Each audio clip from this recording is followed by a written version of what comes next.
workshop has been put together or has been made possible by collaboration between IMANI Center for Energy and FEEM, an Italian-based think tank. As the program goes on, we'll introduce FEEM properly. IMF economic outlook, Ghana actually stands out next to Ethiopia. There's a lot of overlap in our minds. But that is mainly because we haven't read the law. So I think the gas sector in general is something that requires a lot of attention. I mean, comparing Nigerian gas price to Ghana price is a very big deal.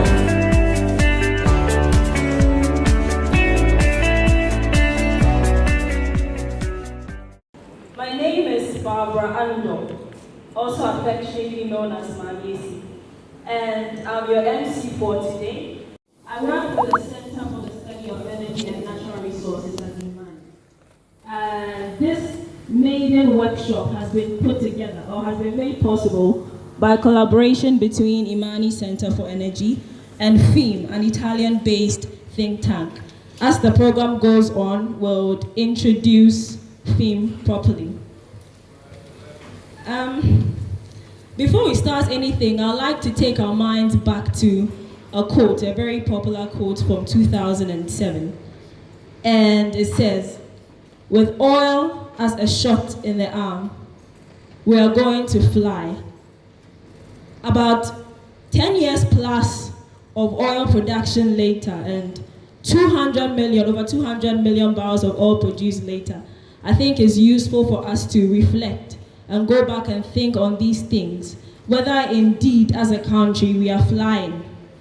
Along the line, we've had gas discoveries, and as a country, we consider that gas is very important to us because of its potential to supply our fuel needs for power generation and its potential also to boost our industry. But I believe there are critical questions that we need to ask today. In Ghana, for instance, what is our overall industrialization policy? How are we looking at gas? How are we mapping gas into our industrialization drive? What is our policy around utilization of gas, around the pricing of gas? And how is this going to engender the industrial growth that we seek to achieve? How is it going to boost economic growth and development that we all want to see? We would deliberate on these things as the program wears on. But before we go into that, I would like to introduce us to IMANI properly and to the Center for Energy also properly. And I'll do that through a mixture of just talking and a presentation.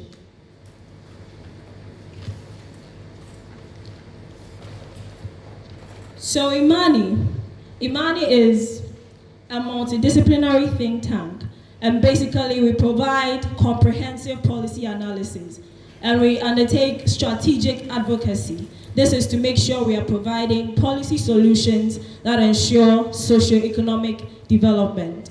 Over the past 15 years, we can say that IMANI has made tremendous impact because we believe that we have provided the kind of research, the kind of analysis that will keep public sector agencies on their toes, that will make sure that they are being accountable, and that will make sure we are ensuring value for money in all our projects and our contracts here in Ghana. And IMANI also has a governing board, and our board constitutes Mr. Sampoku, Dr. Tony Otin-Jesse, as well as Captain Bodukumsen. We have our founder and CEO, Franklin Kujo, Mr. Kofi Bentel as our vice president, as well as Bright Simmons. And we also have an able-bodied staff and management. We are supported by fellows, and I would like to go through a list of our fellows. Dr. Theophilus Acheampong, he is a senior economist, he's an energy economist and a senior fellow of IMANI. We have Mr. Franklin Asari, he's a manager of Oracle East Africa. We have Ms. Amoa, Dr. Godfred Bokbin. And another interesting thing that most people don't know about IMANI is that we have 4 centers. We have the Center for Economic and Political Affairs, the Center for Social Policy, the Center for Science, Technology and Innovation, as well as the Center for the Study of Energy and Natural Resources. So I'll take you through this brief presentation. I'll crave your indulgence to remain with me for a few minutes. So basically, the Center for Energy is a very strategic one, and we're looking at adopting novel approaches in addressing the problems facing the energy sector. And we realize that the problems in the energy sector are quite persistent, they are cyclical in nature, and they are recurring. And we also have transparency and accountability issues. We perceive that there's a lack of a follow-through approach, that's what we like to call it, in addressing the problems confronting the energy sector. And we believe that the implementation of any remedial measures or sustainability measures have to take a very different approach or a very different shape and focus.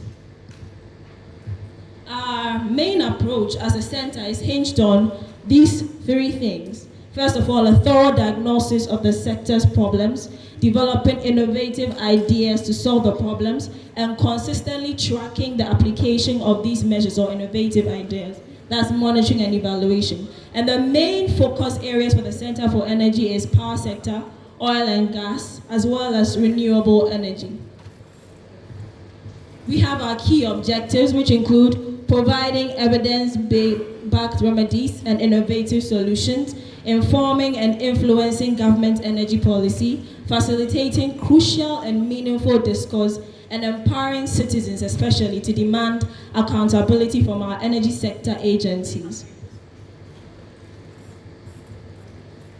So we would like to take you through some of our activities last year, 2018. The year began with a public lecture which gave an overview of the oil and gas sector, the challenges of the sector, and the way forward. The main outcome of this public lecture was that it helped us to see the critical areas that needed to be discussed, including particularly local content and gas sector issues. And it was actually out of this public lecture that we had our first engagement with FEEM and our partnership with FEEM. Then we moved on to have a local content event. We undertook an empirical study. We looked at the successes and challenges of local content, broad-based.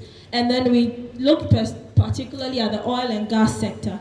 And one of the outcomes of this particular study and event was that we noted that in the oil and gas sector in particular, a lack of local capacity to take advantage of local participation was our main issue concerning local content. Then we had another engagement, a joint seminar with OCP-PC, a policy center in Morocco, and basically we looked at energy access in Ghana and in Africa, and we broached the topic of renewable energy as having the potential to increase energy access in Africa. And the main outcome was a realization that it was critical for us to have a regionally integrated approach in increasing energy access.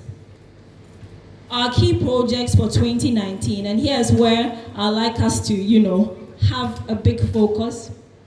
We are pushing hard on the gas sector issues, and we want to create awareness concerning gas. We want everyone to know exactly what is going on in our gas sector so that we are able to contribute, first of all, and also able to hold accountable those that are in charge. Our expected outcome of our first project, which is basically awareness creation and advocacy, is to have, first of all, an active uptake of policy recommendations that will come from all these stakeholder engagements. Secondly, we are looking at contract transparency in the upstream gas sector, and that's an empirical analysis of the contracting process for gas. And basically, we are looking at having improved standards for negotiating upstream gas contracts. And then we'll look once again at the role of digitalization in expanding energy access. In this age of technology, artificial intelligence, and whatnot, it's better we are inclined towards looking at things like digitalization and how they benefit energy in this part of the world. So we are looking at increased awareness as well as the adoption of digitalization in expanding energy access. It's also going to involve empirical research, public conferences, and seminars such as this. Then we'll look once again at local content.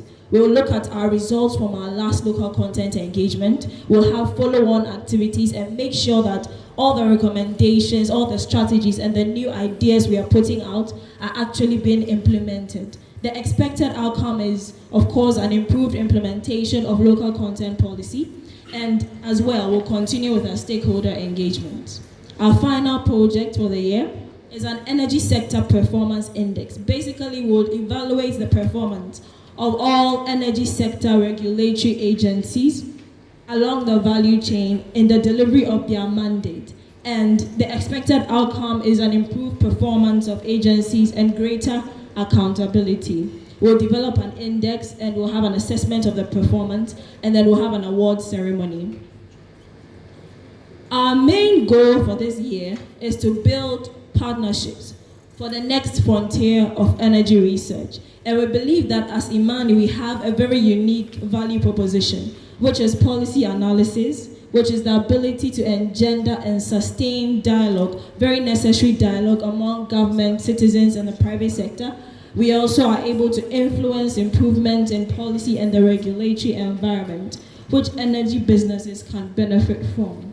And we'd like to call on all of us here. The Center for Energy requires your support. Every program that we see here requires some amount of support to be able to take off. And supporting the Center for Energy is supporting a great effort to improve energy policy and to guarantee the sustainability of the energy sector for us all.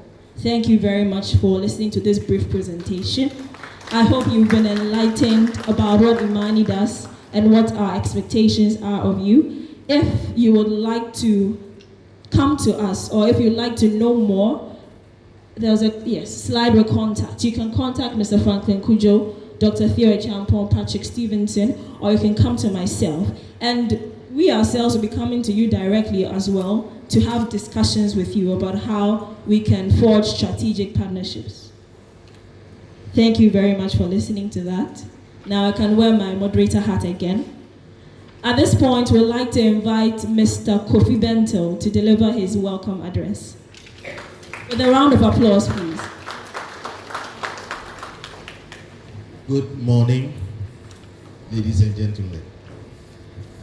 It's a pleasure to have you all here to discuss an extremely important issue, but which is not very exciting, especially in ordinary company, gas.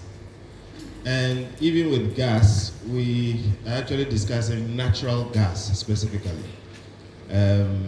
Even for those of us who spend time analyzing these things, sometimes the difference is lost on us. I was just having a discussion with one of my friends from NPA, and I can see my boss from NPA here. Welcome. And you know, the differences became clear again. So, first point, these gatherings are useful for dealing with some of these things which are important but otherwise could be obscure till they hit you. So I want you to take it very seriously and also make the contributions that you can make. Partly because apart from very few places, you don't find these discussions going on. But this is why it's important. Everybody in this country will be affected by what we are going to discuss today. Everybody. Your mother in the village, the president, everybody. The simple reason is because gas is crucial to this economy and will be more crucial as we go forward. Because we don't have a choice, that's one. And also because that is the plan. That's how it's been designed. However, we are not sure we are giving it the attention it requires.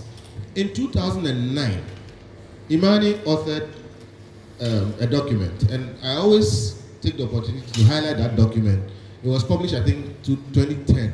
But the title is What Our Oil Cannot Do For Us. If you Google it, you should be able to find it. What Our Oil Cannot Do For Us. And I like to go back to that document because I remember around that time we had just discovered oil. And there were all kinds of things being said. In fact, very wild things about how it's going to transform this country.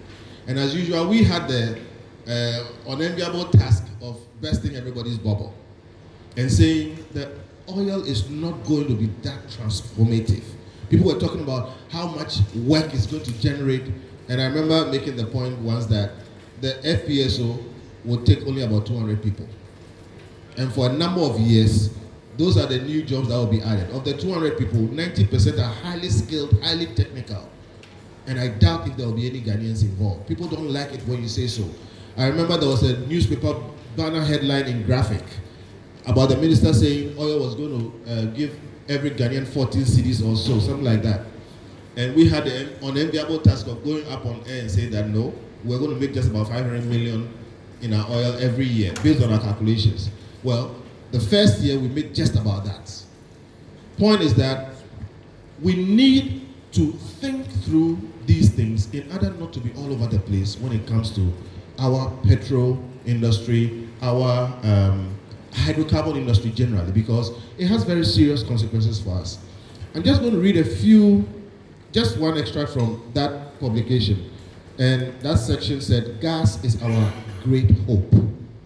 Gas, our great hope. We said we must not allow oil to remove our focus from gas, which in our view is our great energy hope as a country. Gas is efficient and is cheap. And when I say gas, I mean natural gas, not LPG. But it is difficult and dangerous to transport, to export, and to sell, which means we are better off using our natural gas close to source and here at home. Fortunately, gas can do everything oil can do. We should therefore export almost all of our oil and use all of our gas. Now, this is the plan anyway. That is to use the gas to generate energy and hopefully export it. But there needs to be better clarity on our gas strategy, especially regulation and pricing. We still don't have good enough clarity on our gas strategy, especially regulation and pricing. My job here is to just, put things in context. Better people will come and give you more detail on it. But for me, this is where I want to invite you to make your submissions and contributions on this issue, because honestly, we are failing in that regard. And that failure is crucial because gas is going to power all our electricity. That's how it will affect your mother in the village. Now, if we don't get the pricing of gas right, we will make a mess of that sector. Natural gas regulation today is not coherent. We are not sure what we want to do with it, and there are turf wars already going on. We need to get a handle on that very quickly. So it's not a good thing that our gas policy is all over the place. I hope from today we will set the tone to force our leaders to articulate something coherent so we know we are on a certain path that will lead us to a certain clear position. Already, even though we are not clear what we want to do with regulation and pricing and all those things, we are dealing in serious quantities of gas. Indeed, we are getting the gas out, and some of it is being rejected. Some of it is coming on shore. We are not very coherent, and I keep using the word because something is being done. But whether that is out of a plan that is being executed or we are doing things as we go along, we are not very sure. And that coherence must be there for everybody to see. So we need to get that right. Now, if we don't get that right, our power sector will suffer. And if our power sector suffers, everything will suffer. Pricing, which is part of what we are going to discuss today, is at the heart of getting things right. We tend to treat government property as if it does not need to be economically priced. And that's a mistake. Because if we do that, we are going to make a total mess of a potentially great sector. Gas can power this whole economy. From buses to trains to homes, gas can be the base of our energy as an economy. But if we get the pricing wrong, we will end up turning a potentially great asset into a huge, confused liability, just based on pricing. As we speak, there are times when our own gas costs more than imported gas. As we speak today, gas that belongs to us, that is associated, comes out, and we have to deal with it. By the time we finish dealing with it and we're trying to sell it to the PPAs, it costs more than if somebody imported gas and landed it here. That's the problem coming up. So we need to make sure this asset does not become a liability. We need to develop a clear philosophy for what we will do with our gas. We have made a proposal, and the proposal is that we should use all our gas, convert this economy into a gas-powered economy, at home, in industries, on the streets, buses, and everybody. That's our philosophy. Our philosophy should be sell all the oil and let's use the gas. And it is doable. If we can think ahead, have a 5-year, a 10-year plan, we can do this. And if we do that, it will become the powering agent for this economy. Our hope is that we will start and get this coherence together. Our job as a think tank is to raise these issues and to urge our leaders to spend some time on these issues. Kicking the can down the line, doing things as they come is not the best. And in this particular issue, if we don't get it right, there will be a lot to pay. I hope this forum will start the discussion that will lead to an ultimate solution. You are very welcome, and I hope you enjoy today. Thank you.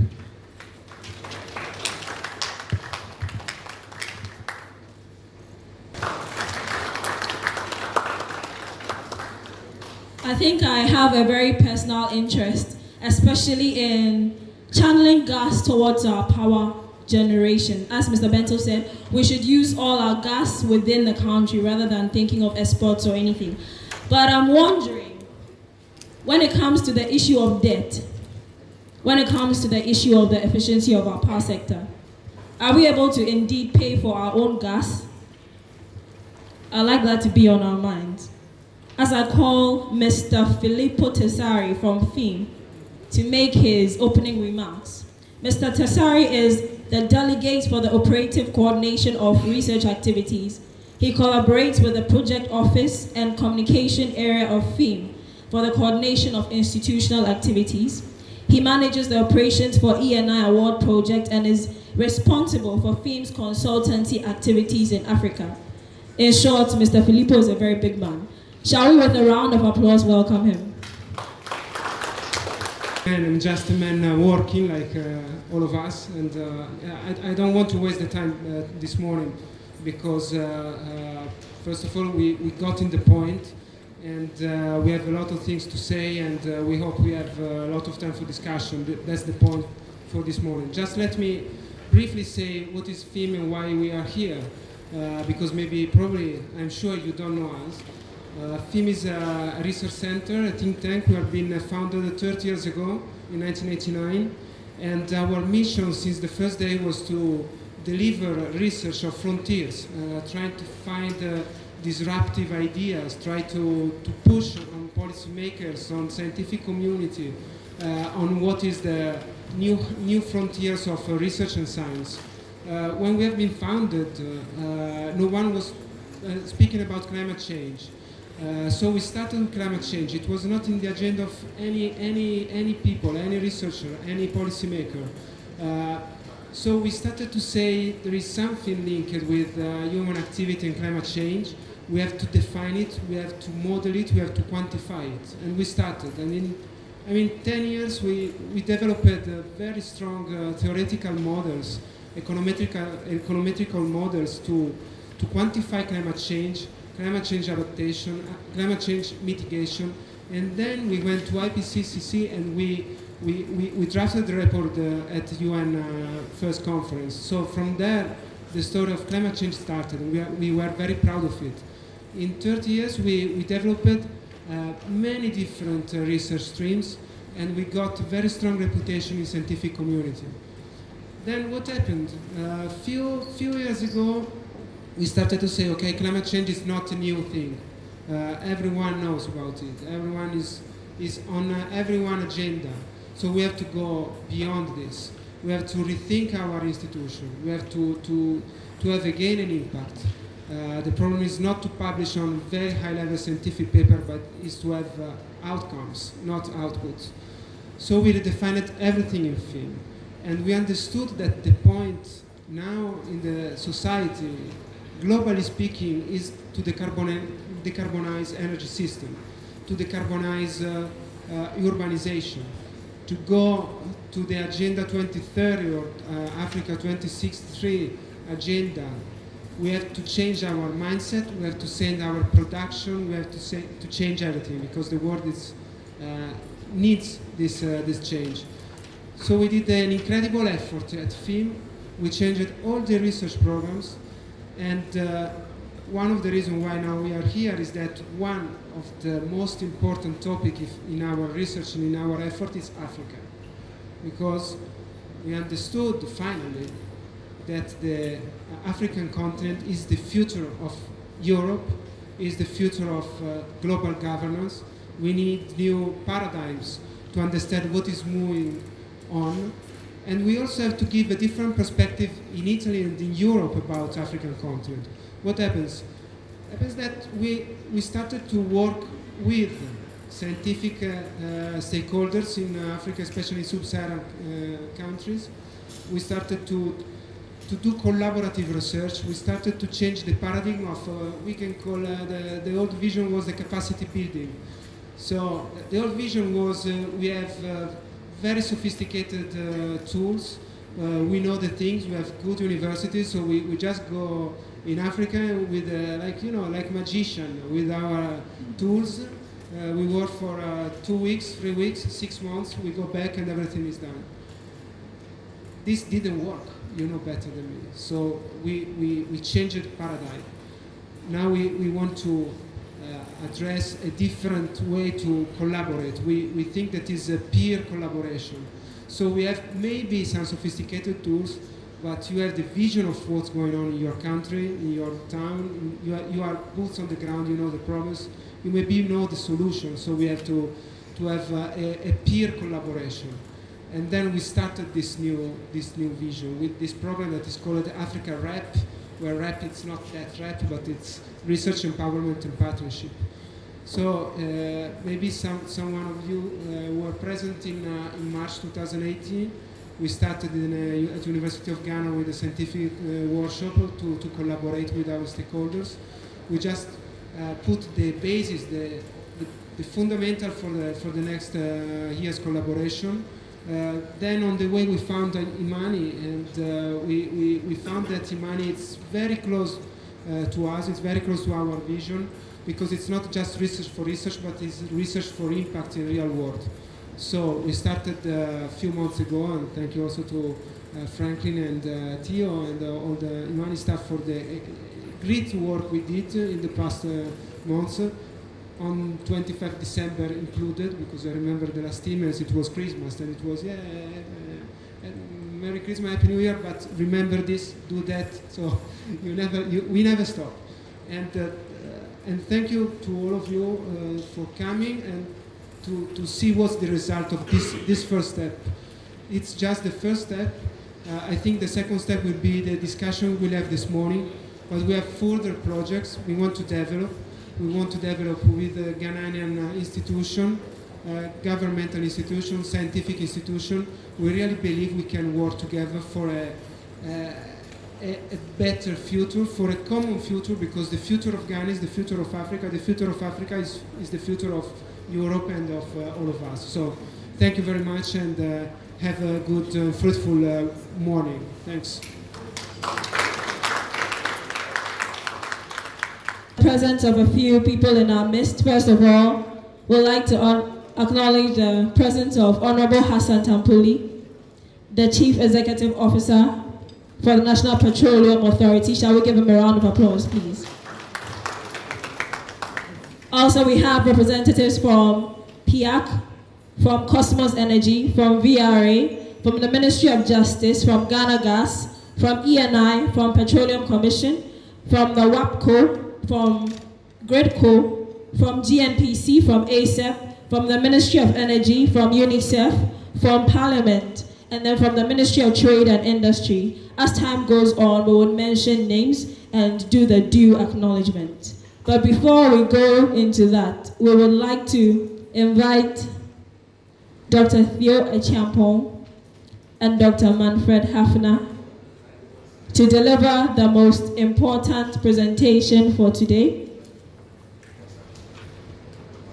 A presentation on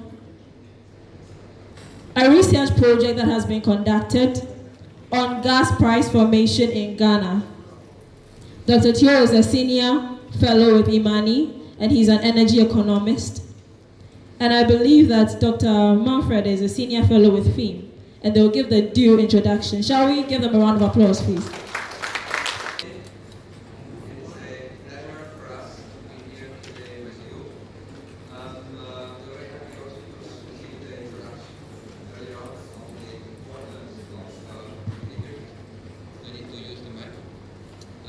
On the importance of the gas price formation issues for the development of Ghana.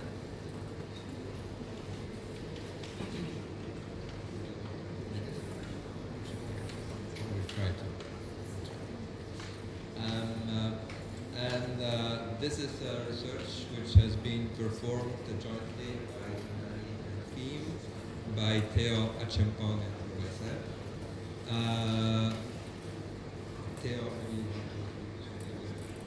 All right, so I just quickly introduce myself. So as Professor Manfred was saying, this work here is a joint collaborative work between FEEM and IMANI, and we just wanted to look at one of the aspects of the gas industry in Ghana, particularly the issue of gas pricing. But what does that really mean in terms of the country's broad-based industrial development agenda, and what does that also mean for inclusive growth? So it's not just gas pricing or price for its own sake, but it's got to be connected to something at the end of the day. And in the next couple of slides, we just walk through some of the findings from the work. So today, just in terms of the broad outline, and both of us will be co-presenting in between, is just basically to go through the resources that we've got, the policy environment currently, and then apply some sort of analytical framework to determine what the price makeup or composition is.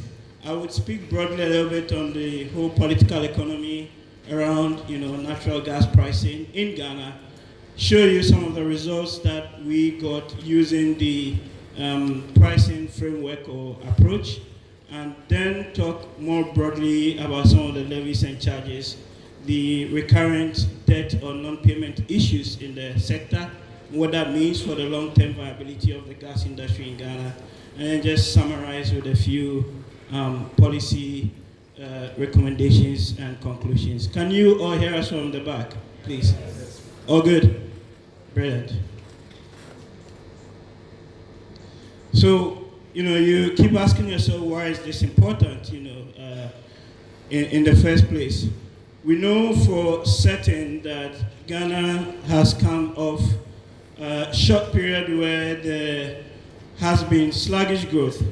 In the last, the period between 2012 to 2016, mid-2017, I need not remind us all, but we had persistent, blackouts, or people would say, doomso, right? Yes, or, for those of us who are not from Ghana, it's on and off, if I translate it right.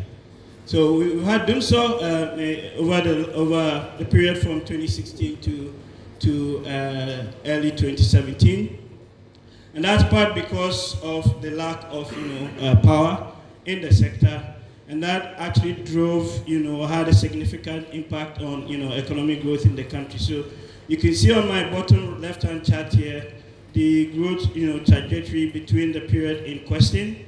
However, when you look at the next medium-term developmental prospect of the country, we see the country's economic growth picking up over the next medium term. So by that I mean the next 3 to 5 years. And in the latest IMF economic outlook, Ghana actually stands out next to Ethiopia and then little Rwanda there as one of the few countries in the sub-Saharan Africa that is going to be experiencing in excess of 7%, a real GDP growth year on year from 2019, onwards. And to drive this growth, you need power, you need energy, you need, energy to catalyze that growth. And it's been estimated that there's about 10% year-on-year demand, particularly for power, and I mean electricity in the sector. And it's quite important then to realize that a lot of this growth would be driven by energy, but we know also as well that we cannot entirely rely on the hydro dams that we have in the country. So we've had years of persistent declining rainfall into the country's dams, and as a result, thermal power has become more or less the base for electricity in the country. So currently, when you look at the statistics or the data produced by the Energy Commission in their 2018 outlook report, almost about 60% of the total generation capacity, total generation output, not capacity, in the country is coming from thermal power. And for thermal power, there's also the need, or we understand that this will have to be fueled by natural gas. And so the question of natural gas, how you price it, how it enters into the whole energy mix, and ultimately how that translates into tariffs for industry, for commercial users, and for residential users becomes quite critical in the country's overall broad-based development approach. But we know also as well that luckily Ghana has some good domestic gas resources and reserves, which can actually augment or meet the country's power requirements in the medium term. But to bring these gas reserves and resources to market, the environment needs to be right, both in terms of the regulatory, but particularly how you price that gas. So the resources in the currently, from a number of estimates, we're looking at a base case of just around 2.4, 2.5 trillion cubic feet of gas. What that translates roughly in total is that we can still get just between 350 to 400 million standard cubic feet of gas a day to feed the country's power plants and then the industrialization development. That would predominantly come from Jubilee, from TEN, from the Sankofa or the offshore Cape 3 Points development, and then other fields when they come on, like the Aka development. So the base case gas resource or estimates in the country would come from these predominantly 4 or 5 fields. And what that also looks like, when you roll it out on a long-term scenario, is that we are going to have significantly quite a number of the domestic gas resources and reserves being utilized, to drive the country's, developmental agenda forward. The West African gas pipeline still features, but as you can see, historically it's been unreliable.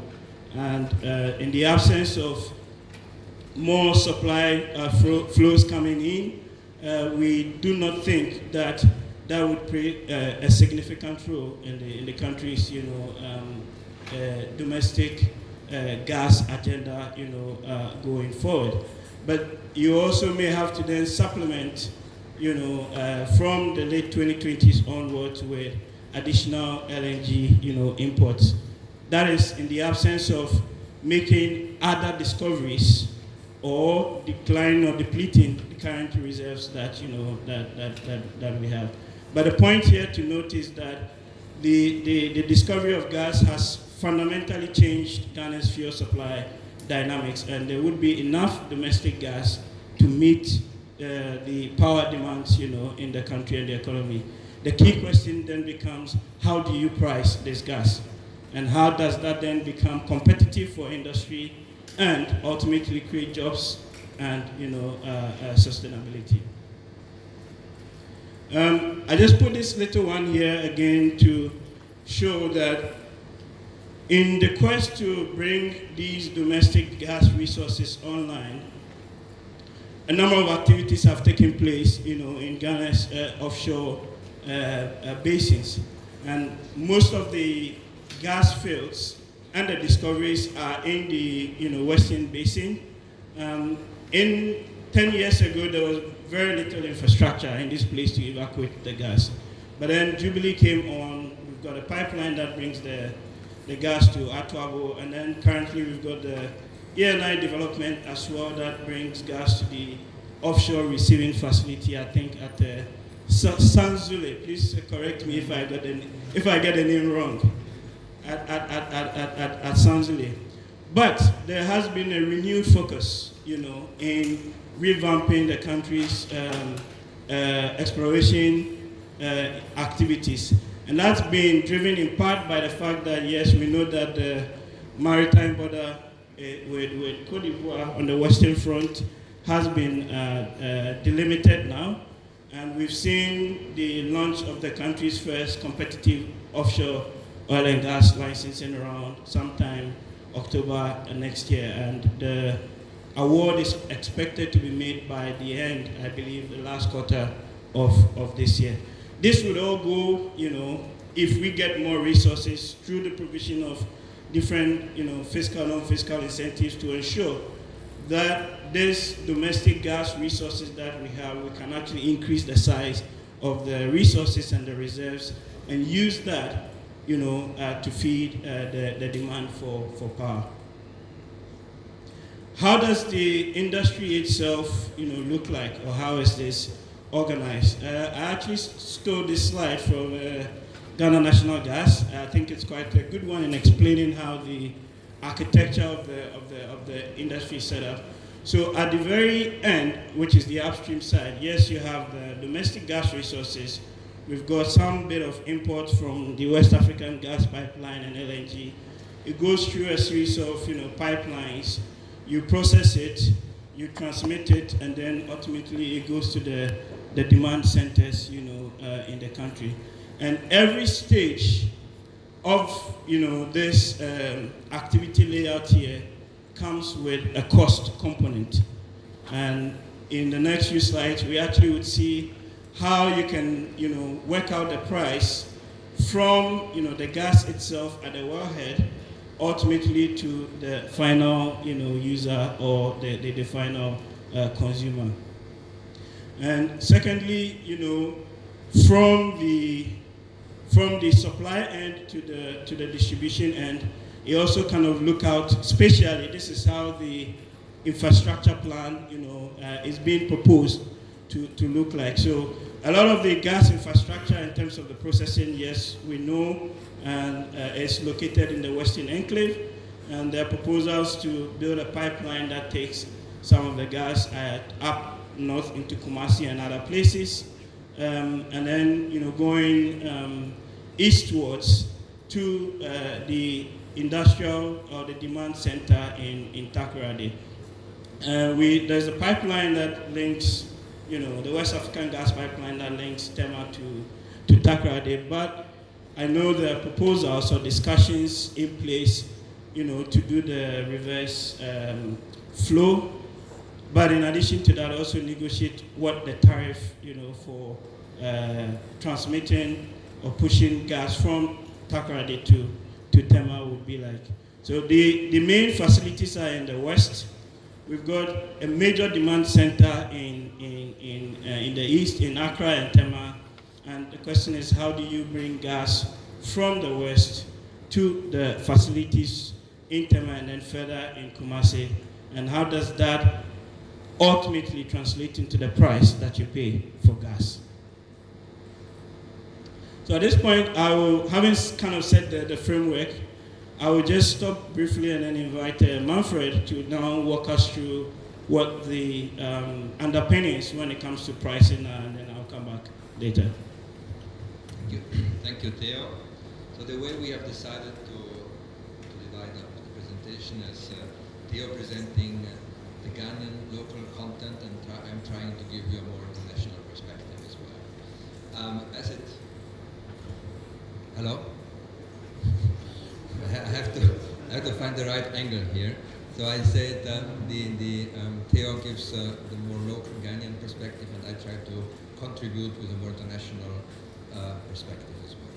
So Theo has presented us the opportunities and challenges of natural gas in Ghana and the infrastructure issues.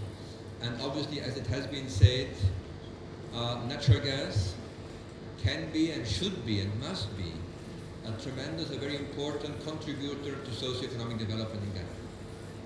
In order to do so, you need to have a proper institutional setting, regulatory setting, pricing setting. And let's look at the pricing issues. There is no one pricing issue in the world. There are many pricing mechanisms, which I'm going to present to you right now. So in the world, depending on the situation, there are different ways of setting prices. Let me just go through a few of them, and then let's discuss which one are more appropriate or less appropriate later. So we have oil price escalation. We also call it oil price indexation. We use it in many countries.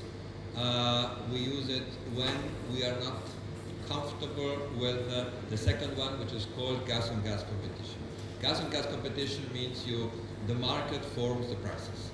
The market forms the prices. That's already happening in the US for several decades, in the UK, and progressively in Europe. It works when you have a market, when you have sufficient suppliers and consumers, when you have just one supplier, when you have a monopoly or oligopoly of suppliers. You do not have a real market, and therefore it's difficult to have, you have a single player who can squeeze the market. So the idea is to have this oil price indexation or escalation, which means you take a proxy price, oil price, for it. And this is what we have had in Europe in the past, up to recently. Right now we have a hybrid system between the first and the second one. This is what we have in Asia and in some other countries. Gas on gas competition, it means gas to gas market. You need to have a lot of producers, a lot of consumers, you have a real market. In the US, we call it Henry Hub. In the UK, national balancing point. In Europe, we have several ones, the most important of which is the Dutch one, TIF. Then we have this bilateral monopolies. When you have between two countries, or one country and big consumers, big industries, you negotiate bilaterally. Thank you. So you have a direct negotiation between two governments, or a government, or a governmental entity, and big consumers. And then we have what we call netback from final product or from final energy. This is what you would normally, you want to develop natural gas for fertilizers, for ammonia, for chemical industry. You want the plant to be able to compete on international markets. The market price of this commodity is fluctuating, so you may want to take on the risk, the price risk. And but you have the volume assured, because you always guarantee the plant to produce. Or we have opportunity cost-based approach, which comes back to the price indexation approach. In other words, you look at what your consumers would have to, what type of fuel or energy your customers would use. You look at the price of this, which we call opportunity cost, and then this is the maximum price you can charge. And then you have to give a discount, because you need to convince them to switch over to your gas in order to use your gas. And then we have a lot of different types of regulatory regimes. In the world, very often we hear that it's either oil price indexation or competition, gas-to-gas competition. In reality, 2/3 of the world are still based on regulation.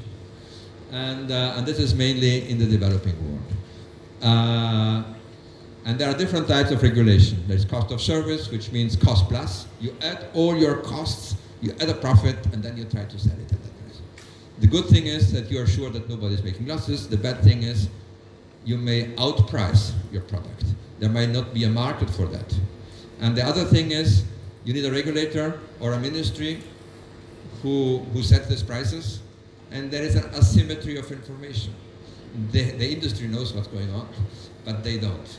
And the players may be able to overblow sometimes some costs in transmission, in distribution, and so on. You may have, for political reasons, you may want to keep the price as low as possible, and very often below cost, which may have a logic, which may have a social logic, but in reality is backblowing very quickly, because if people who invest cannot recover their costs, they have a problem, they will not invest, they are out of business. First thing. Second thing, we have shown it, there is a lot of evidence in the world, the literature, by the World Bank, by many researchers, that subsidies in the sense of selling below cost is not helping the poor, is always helping the well-off. It's, if you want to have subsidies, use targeted subsidies for the poor. Universal subsidies are mainly for the rich, for the well-off, and they destroy eventually the economy. It's blowing back into your economy, because you need to find the money somewhere in the economy to make sure that you pay the difference of the cost.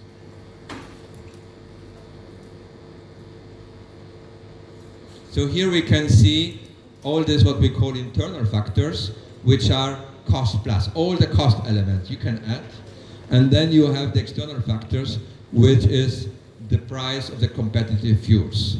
Now ideally, and this is the case in this country, ideally the competitive fuels, which is fuel oil products, they're always more expensive than the addition of all the individual costs of your gas.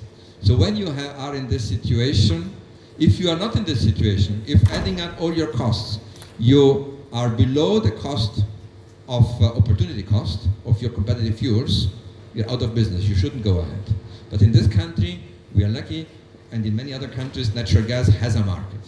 Now it's a question on how do we share the rent between the opportunity cost, what the consumer is willing to pay ideally, and what all the costs build up amount to.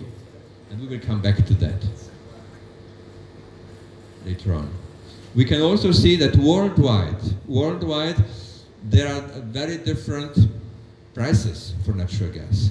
We can see here on the top, this one here are European prices or Asian Pacific prices. They are partly or heavily oil price index. So when the oil price is high, then the prices will be high. When the oil price is low, the gas price will be low.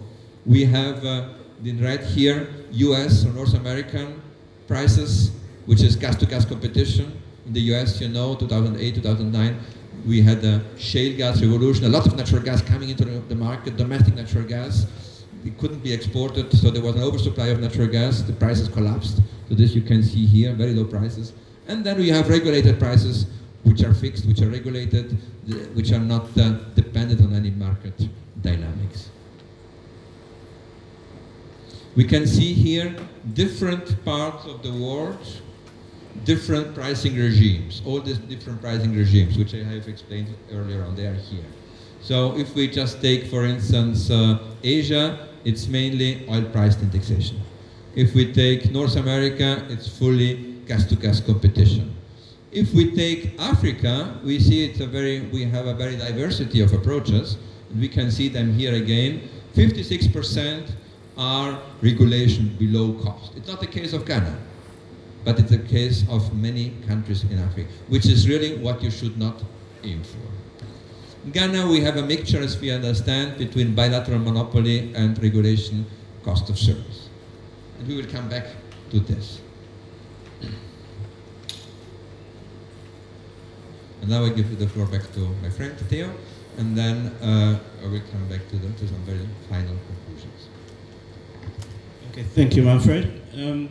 So yes, he's talked us about the different approaches, and in Ghana we have a mixture between the cost of service regulation and the bilateral monopoly. So we took this framework in mind, and then we asked ourselves that framework together with the cost build-up, model architecture in mind, and then ask ourselves just one simple question: how does this look like for the different gases, that we've got in the country? So by that I mean the domestic gas resources that we've got, 10, Sankofa, Jubilee, and then how does that also look like when you consider imports from the West African gas pipeline?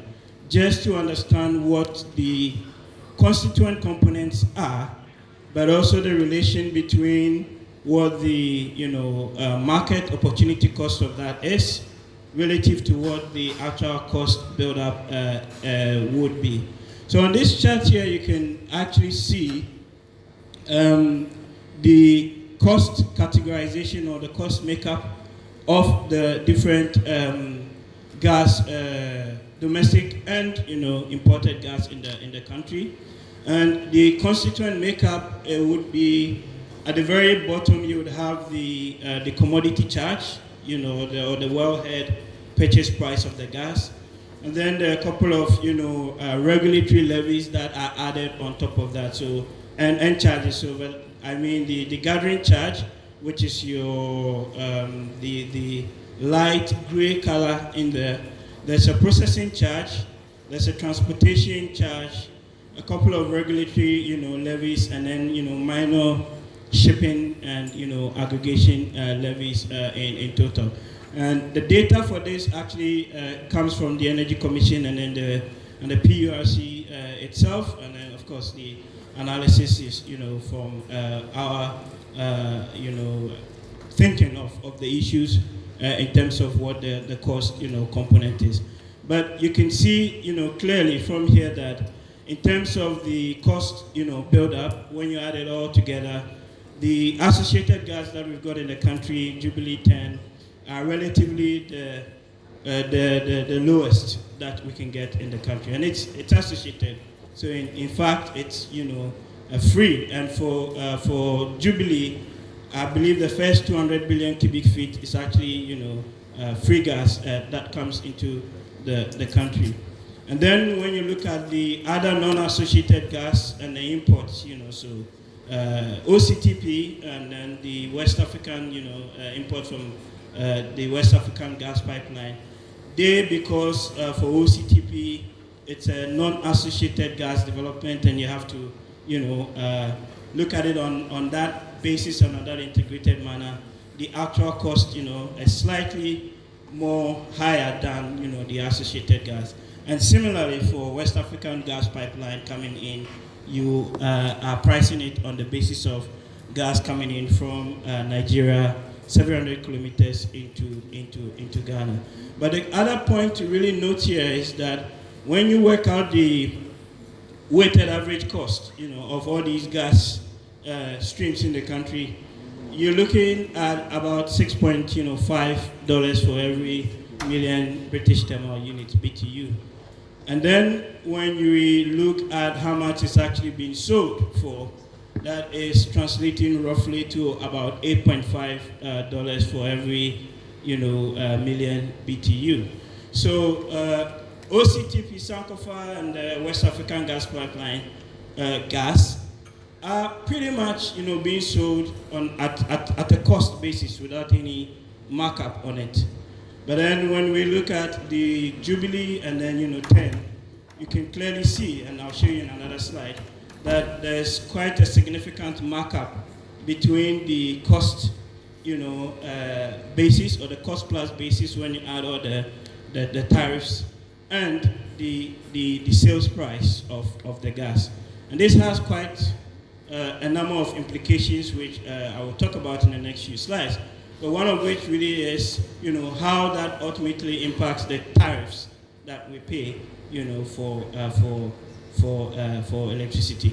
So at the sales bit, there's a universal price that is set by the PRC, but the actual cost of the different gas streams in the country, particularly the associated gas, is significantly much lower than how much the gas is being sold for, and the difference between the economic cost of the gas and the sales price is the rents that are being accrued.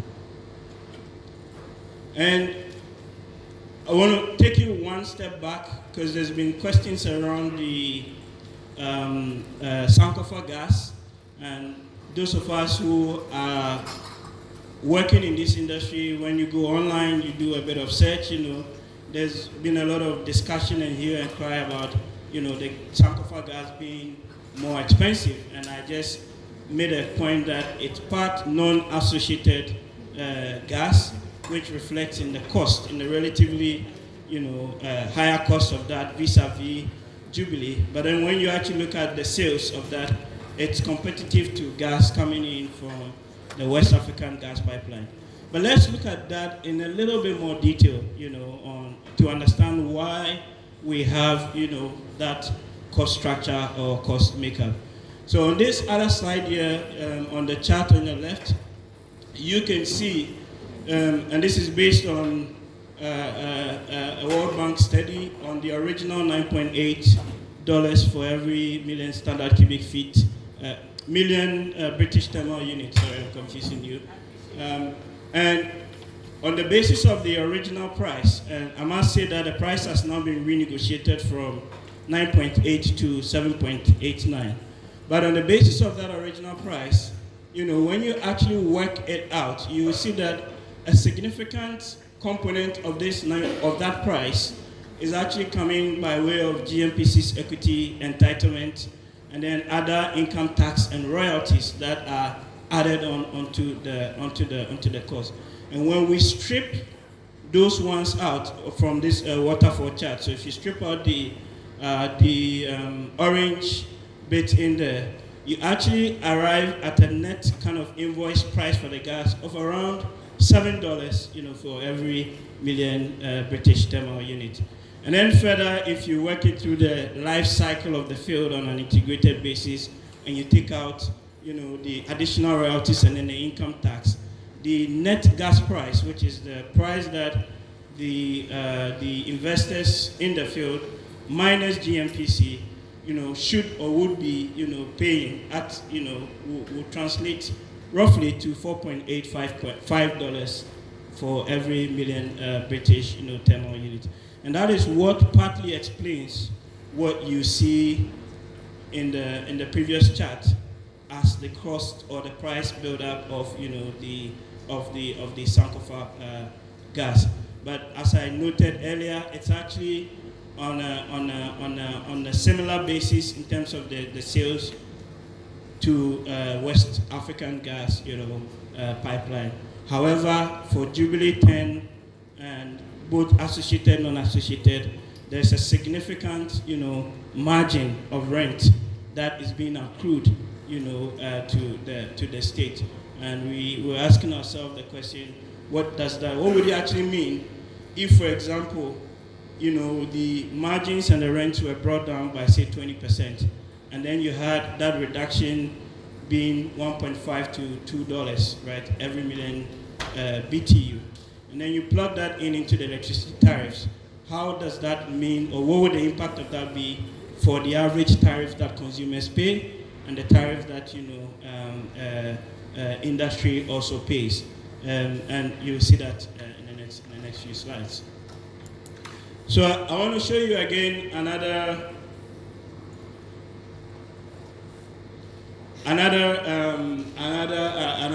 rendition of the first challenge.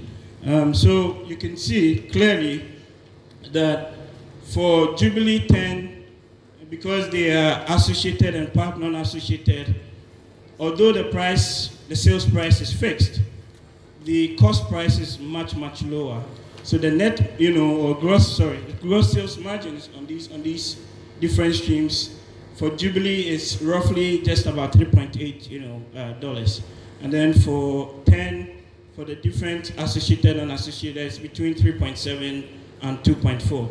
But OCTP and West African gas pipeline, there's barely any margin on them because they are being sold at a cost, plus basis. And we ask ourselves, can something be done about this in a way that, would ultimately mean slightly, lower tariffs for industry and then for consumers. So the work indicates that on average, yes, we have a delivered cost of gas of 6.55, and then it's being sold at 8.55, and you have an average gas rent or margins of about in excess of $2 for every million British, thermal units. And it's as though Jubilee and 10, which are only 60 kilometers away offshore, is being priced on the same parity basis as gas coming in from 700 kilometers away from Nigeria. And we're just asking ourselves again questions: why is this, or should this be the case? Why should there be this sort of huge, differential in the margins, of these different gas streams and components? You can look at it again you can look at it in another slightly different context or format in this chart here. So in 2017, or in the period up to 2017, a lot of the pricing approach when it comes to not the commodity price, the other constituents, your processing, transportation, gathering charges, was fairly arbitrary in that sense of the word. So there was an average markup on the cost of gas of about $5 for every million British thermal MMBTU. However, in 2018, as part of the institutional changes and alignment, we note that PURC has actually stepped in to try and curb this sort of huge difference between the actual cost of the gas and how much is being sold for. So as we speak, from the data that we gathered, it's come down from 5.28 to about $3 in terms of the markup. However, we still don't know what actually, or the rationale that went into determining what these constituent cost components are, and that we believe is a public policy question that needs to be further addressed. And we hope when we open up the floor for discussion, we'll get contributions from the different institutional players here. So something has been or is being done in terms of addressing the markup pricing components. But we also note that at the PRC level itself, there's also a levy that they charge as regulatory levy. It's not much, and before it was 0.66, it's now 40 cents. However, we realize that the same levy that is being charged by the West African Gas Processing Authority, WACPA actually charges, 0.06, whereas, PURC is charging, 0.4 as regulatory, levy, and we're not too sure the rationale behind that. So if WACPA gas coming 700 kilometers away to Ghana, attracts a levy of 0.06, for the regulator, why is PRC slapping an additional 40 cents on the regulatory as regulatory levy? Again, in the wider scheme of things, it's not really much, but as they say, little is much. It all adds up. So it'll be interesting to get a few additional answers on the rationale behind the levies and the rationale behind the different component costs, and why we are seeing this big difference in the sales margins. I want to touch on, just away from that, I just want to touch on one other point on the non-payment issues in in the sector. And oh, by the way, just a little point on this. If we look at the Ghana, the updated gas master plan, there are two. The policy recognizes two approaches, as in there's what the government calls the strategic industrial sector, which they believe can actually benefit from the price of gas being on a cost-plus basis. So basically, the investors can still recoup their investment, but you're not going to put a huge margin, on that.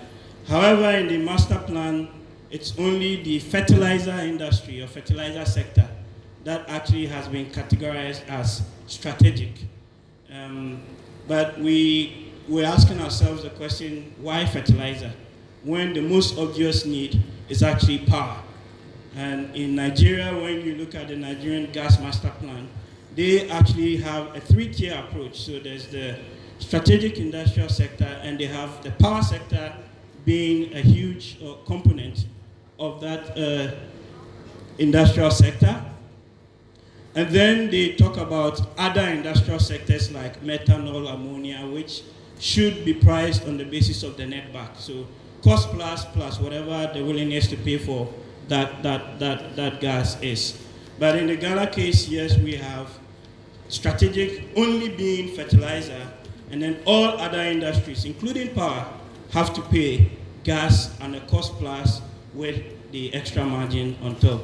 And we think perhaps there may be a bit of a need for a rethink around that, more so because over 85 to 90% of the domestic gas resources that we have in this country would be over the next 5 to 10 years would actually be used for power production and not necessarily going into some of the other industrial sectors.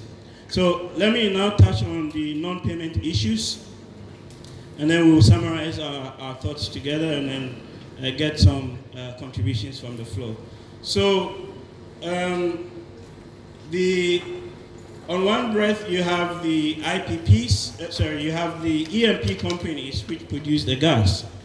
And then in 2014, there was a realignment of the mandate where GMPC now is the national gas aggregator. So GMPC has a mandate to buy gas from all the different producers, to invest in gas infrastructure, and then now supply the gas to other users. And I think as part of their alignment, we had Ghana Gas being, its shares being transferred to GMPC. I'm still not too sure what the status of that is, so perhaps, anybody from any of these agencies can, make a comment on that. But the point here is that the gas is bought by GMPC or Ghana Gas. It's sold to VRA and then the IPPs to be used for power generation, and then subsequently they would then sell the power to ECG. And we know that the Achilles heel in all of this is actually at the very downstream end from ECG, where there are significant non-payment issues as a result of under recovery of tariffs and some technical and commercial losses in there. For some of the projects, like OCTP, yes, they have some partial risk guarantees in place, so there's a sovereign guarantee by the government, and then there's the World Bank MEGA guarantee, and then there's a dedicated account that's been ring-fenced that all the sales from the gas actually are used to go into. But even with this arrangement in place, if the fundamental issue of the creditworthiness of the energy sector, bodies, particularly, yes, ECG and then to an extent VRA, are not addressed, then you have this domino effect, happening within the industry. And this comes off the back of the fact that there has been an attempt to improve the liquidity in the sector by the floating of the 2.5 billion ESLA, bond, and that part of that is meant to be used to service some of these legacy debts in the SOEs. However, we still note that even with that being floated, arrears are still being accrued in the value chain. So it might be have a bit of a rethink, around the non-payment, the significant non-payment, and the structural, issues which hinders, companies from being able to recoup the cost of the gas supplied. And it's even more worrying in the sense that GMPC, now being the aggregator, would have different, gas sales agreement in place. And sometimes you may have up to 90% take or pay on some of these contracts. So, if that is not addressed, then somebody has to pay for the gas one way or the other to allow the investors to recoup their monies that they have put into these fields. So I'll just summarize broadly some of the points, and then Manfred will come and also Professor Manfred will touch on some of it. We know that Ghana has enough gas resources to meet the domestic market, particularly for power. But then there are a couple of challenges, or a couple of trade-offs that need to be made. One, how do you provide the investments or the incentives for the E&P companies? How do you capture gas rents, in a way that you maximize royalties and taxes? How do you ensure regular supply? And ultimately, how does that actually translate into reduction, of the tariffs electricity tariffs that consumers, pay in the power sector? And the work that we did sought to provide this sort of assessment on the gas price, formation process in Ghana. And the findings, I shared earlier indicate that on average, there are significant rents in excess of $2 for every million BTU that is being accrued with the domestic, gas resources. And there are questions around that, and if that could actually come down in a way that the tariffs also go down. And we also understand from theory and from literature that many aspects of the gas industry inherently they are monopolistic in nature. So you would need some sort of domestic gas market price regulation with a view of accruing rent. However, this may not be optimal and actually may be counter intuitive in terms of hindering the developmental objectives of the country. So the main take-home point here in terms of policy recommendation is that we believe that there's a need for detailed rules on the price determination policy and approach, and that needs to be published by the industry regulator, and that should actually provide a number of things. One, a clear economic basis for the price, and what makes up, and that's beside what constitute the commodity charges. So that, the gathering, the processing, the transportation, on all the other regulatory levies that are being imposed. What is the rationale and the basis, for that? And we believe that providing such information actually not only enlightens and informs, the different players, but also could potentially reduce any tariff, conflict that may arise, and that would improve overall consumer, welfare. And when you look at gas prices, wholesale gas prices in other African markets, let's not go too far. In other African markets, for power generation is actually between $3 and $6 for every million BTU. And that has significant, multiplier effects on the economy and on job creation. So I think I've spoken enough. I will pause briefly and then also ask Professor Manfred to add a few concluding thoughts. Thank you, Theo. So I just have a few main comments to add. First, the difference between oil economics and natural gas economics, that oil economics is an economics about rent sharing. Low cost, high prices, huge rents to be shared. Natural gas is completely different. Natural gas, high cost, and it's mainly economics of cost maintenance.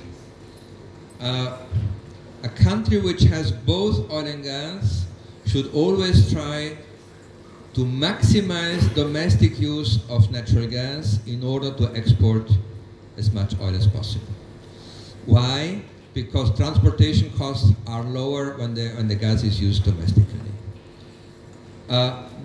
Gas can and should be and must be and can be a strong driver for socio-economic development of the country.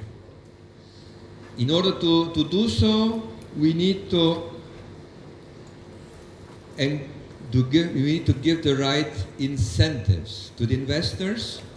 They need to be able to recover the costs they have incurred, and we need to give them the incentives to explore in order to find and to put on stream new natural gas. And also non-associated natural gas, which is more expensive. Associated natural gas, you recover a lot of costs with oil. Non-associated natural gas, of course we would all like to have a lot of oil and gas associated to it, but we also need gas, and we need to encourage that, and that is more expensive, and we need to see how to manage that. The government is entitled to get part of this total rent. It's very clear. We produce oil, we produce gas. This is no longer there for future generations. It belongs to the nation. They should get a fair share of the rent. But the consumers, they are also entitled to have a part of their rent. In other words, the governmental rent should not be too high. Otherwise, we outprice the commodity. Otherwise, we do not give the incentive. We do not transfer the rent to the consumers. And it is the consumers, by having a lower price, by therefore having a share of the rent indirectly, that they will consume more, industry will develop, electrification will go on, power generation will be more developed, and socioeconomic development will happen. So Ghana, as we see it, should strongly encourage the use of its own domestic gas resources. This also means to develop more domestic gas resources. This means to put these gas resources, domestic gas resources, at the service of its own population, of its own economy. By the way, Ghana is not getting huge royalties when Ghana imports natural gas. Ghana gets royalties when it produces natural gas domestically. Therefore, let's encourage the exploration, extraction, the use of domestic natural gas with intelligence incentives, not overpricing, not overcharging the gas with too heavy levies. We saw in the presentation by Theo, there are upstream levies, upstream royalties.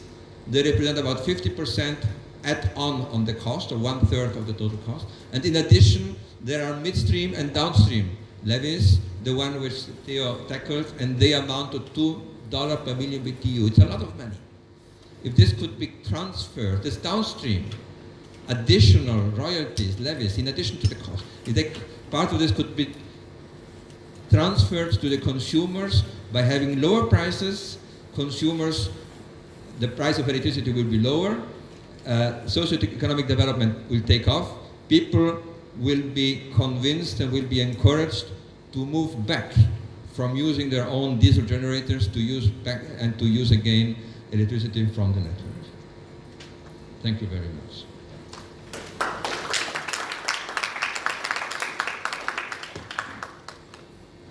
If you're like me, you have 1,001 questions that you'd like to ask. And I'd like to remind us of the context and the expected outcomes of this workshop once again is to facilitate an understanding of the gas sector, is to make sure that we are understanding the policies around gas, the pricing issues, and basically to get a set of recommendations or strong policy actions that we wish to take from here. So there will be opportunities right after this for your questions and your reactions. But before we do that, I'd like to once again acknowledge some people in our midst. From the Energy Commission, we have Dr. Aka, we have Dennis Najar, Doris Agbevivi, Joseph Isando. From the Ministry of Justice, Na Kwale Darko. From Ghana Gas, we have Mr. George J. Sylvester Kujo. From Petroleum Commission, we have David Owusu. From the NPA, apart from Honorable Hassan Tampuli, we have Abbas Tasuntu. Forgive me if I don't pronounce it right. We have Manakwe, we have Alpha Welbeck, we have Nane Chan Adia. From the Ministry of Energy, we have Hassan Nawab and Horace Hato. From Parliament, we have Dala Soa. From the Ministry of Trade and Industry, we have Fritz Gokel. And from ECG, we have Peter Flesher, Kwame Ajaman Budu, Eko Apia Kuku. So we acknowledge you all, and as time goes on, we would acknowledge anyone else who joins us. Now we would like to call on certain key people to make reactions given the presentations that have been made. Mr. Hassan Nawab from the Ministry of Energy, I don't know if you'll be able to speak to some of the issues that have been reviewed today. Mr. Hassan. Shall we welcome him with a round of applause, please?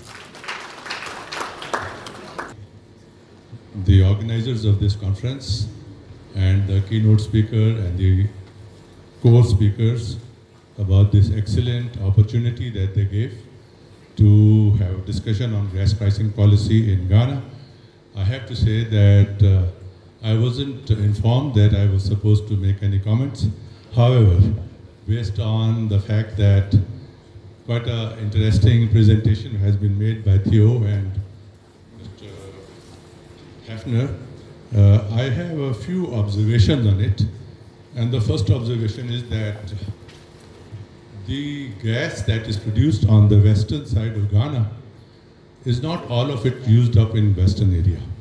So at least half of it has to be transported to the eastern power load center of Tima, which means that there is an additional transportation cost which will either be paid to WAPCO if the reverse flow program operates, or if we build an onshore pipeline, the cost of operating that pipeline will have to be factored.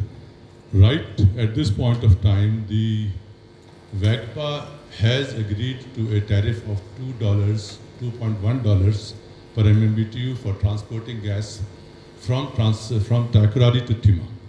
That I didn't see factored in the cost of the gas that has been calculated, and it needs to be taken care of, because after that incorporation we will know what the cost of gas is. The other thing that I note was that while the PURC has right now approved a cost of $7.29 for power users, the analysis was taking a figure of 8.5. I think that correction requires to be made. We don't know what the new price will be, because I understand that PURC is in the process of reviewing the delivered price of gas to power sector, and at the same time the gas utilities, both Ghana Gas and GNPC, have petitioned to PURC that the figures that the PURC had approved for 2018 do not fully reflect their costs, so that they are expecting some adjustment to those numbers so that they can cover the cost of processing, transportation, gathering, handling, all of those things. But even if we assume that PURC is of course going to be taking the interest of the end consumer, into consideration, and considering the fact that Ghana needs to find a way of reducing its power prices in order for the whole energy sector to become sustainable, we should say that PRC is most unlikely to approve any higher number or significantly higher number from what it has currently approved. So in that case, the margin that is left, which is indicated at $2.50, will be further squeezed. And that is something that will be required to take care of in further analysis. And finally, I think the issue about the upstream levies that the government of Ghana collects from OCTP gas. This is a very serious issue, and it does have a serious implication on the delivered price of natural gas, but it is also a matter of great importance to the government of Ghana, in the sense that government of Ghana has its own budgetary resources and allocations, and this matter has been considered, but my personal view is that there is not much scope in asking the government to reduce or review those upstream levies, because the petroleum sector itself is the major cornerstone of the budgeting process in Ghana.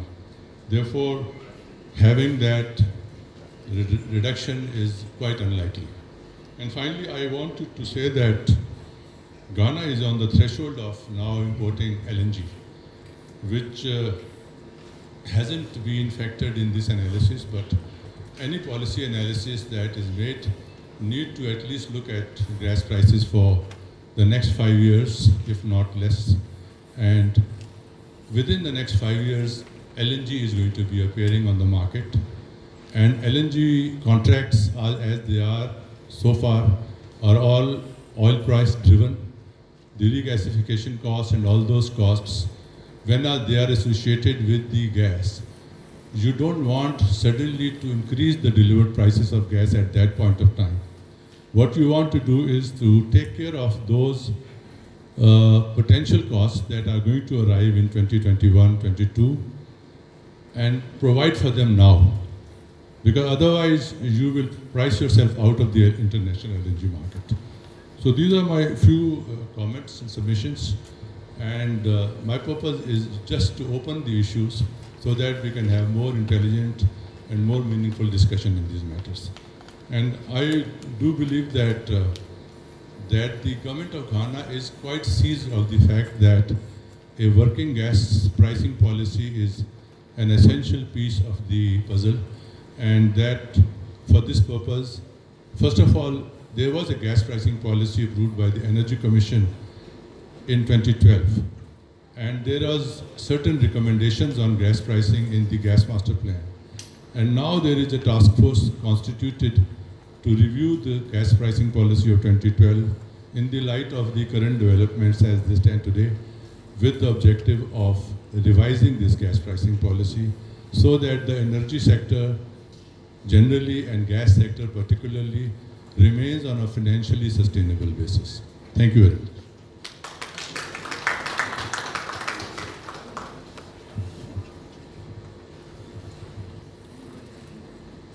It looks as if there are a lot of expectations concerning our levies, concerning what we've slapped onto our gas price, what we're able to do within the short term and the long term, considering LNG coming on board, on stream. We have a lot of decisions to make. And I personally am very eager to hear from Ghana Gas. They would probably have a lot to tell us as well, since they are in the middle of all this as the gas aggregator. We'd like to welcome Mr. George Amwakweje from Ghana Gas to give us a 5-minute reaction. Shall we give him a round of applause, please? Hello, good morning, and thank you, IMANI, for organizing this important meeting. The pricing of gas is a very thorny issue. As you said, Ghana Gas is in the middle of the gas chain. And our price build-up is the gathering, processing, and the transportation. As Mr. Hassan said, the speaker initially have been talking about the 8.84828 per MMBTU as the delivered gas price. But the PURC changed the pricing methodology sometime about 8 months ago to the adjusted weighted cost of gas at the rate of 7.29. The key for this adjustment is that the expensive ENI gas, if it is mixed up with the cheaper associated gas from Jubilee and 10 and other sources, the price will fall. As Hassan said, the commodity price of gas is usually set at the POD level with government. So the price the customer gets is the processing, the transportation, processing, and the gathering. But let's look at Ghana Gas in the middle of the chain, what we do. Ghana Gas is a gas services company. So we deliver service around the commodity to deliver it to the customer. We have capital investment done in the assets we run, the gathering, processing, and the transportation. PURC gave us a certain rate of return we have to achieve. And also tell us about a weighted cost of capital between debt and equity, how to structure our tariffs. So there is a restriction in actually setting Ghana Gas tariffs. But as you will see, today we are putting up a pricing proposals to PURC. The big issue is that we have been told to restrict transportation of Jubilee gas because of the ENI take-or-pay liability regime. So we have been told to move about 120 million standard cubic feet of ENI gas in 2019. Therefore, we will move less and less of the cheaper Jubilee gas. So in effect, once you restrict the movement of the cheaper Jubilee gas, and you have to move more of the expensive ENI gas, the end customer is going to see higher prices of gas from 2019. Apart from this, we have infrastructure restrictions at the Takoradi metering station. Currently, we can only receive 135 million scarf of gas at Takoradi. And we are moving, we've been told to move 120 of ENI gas.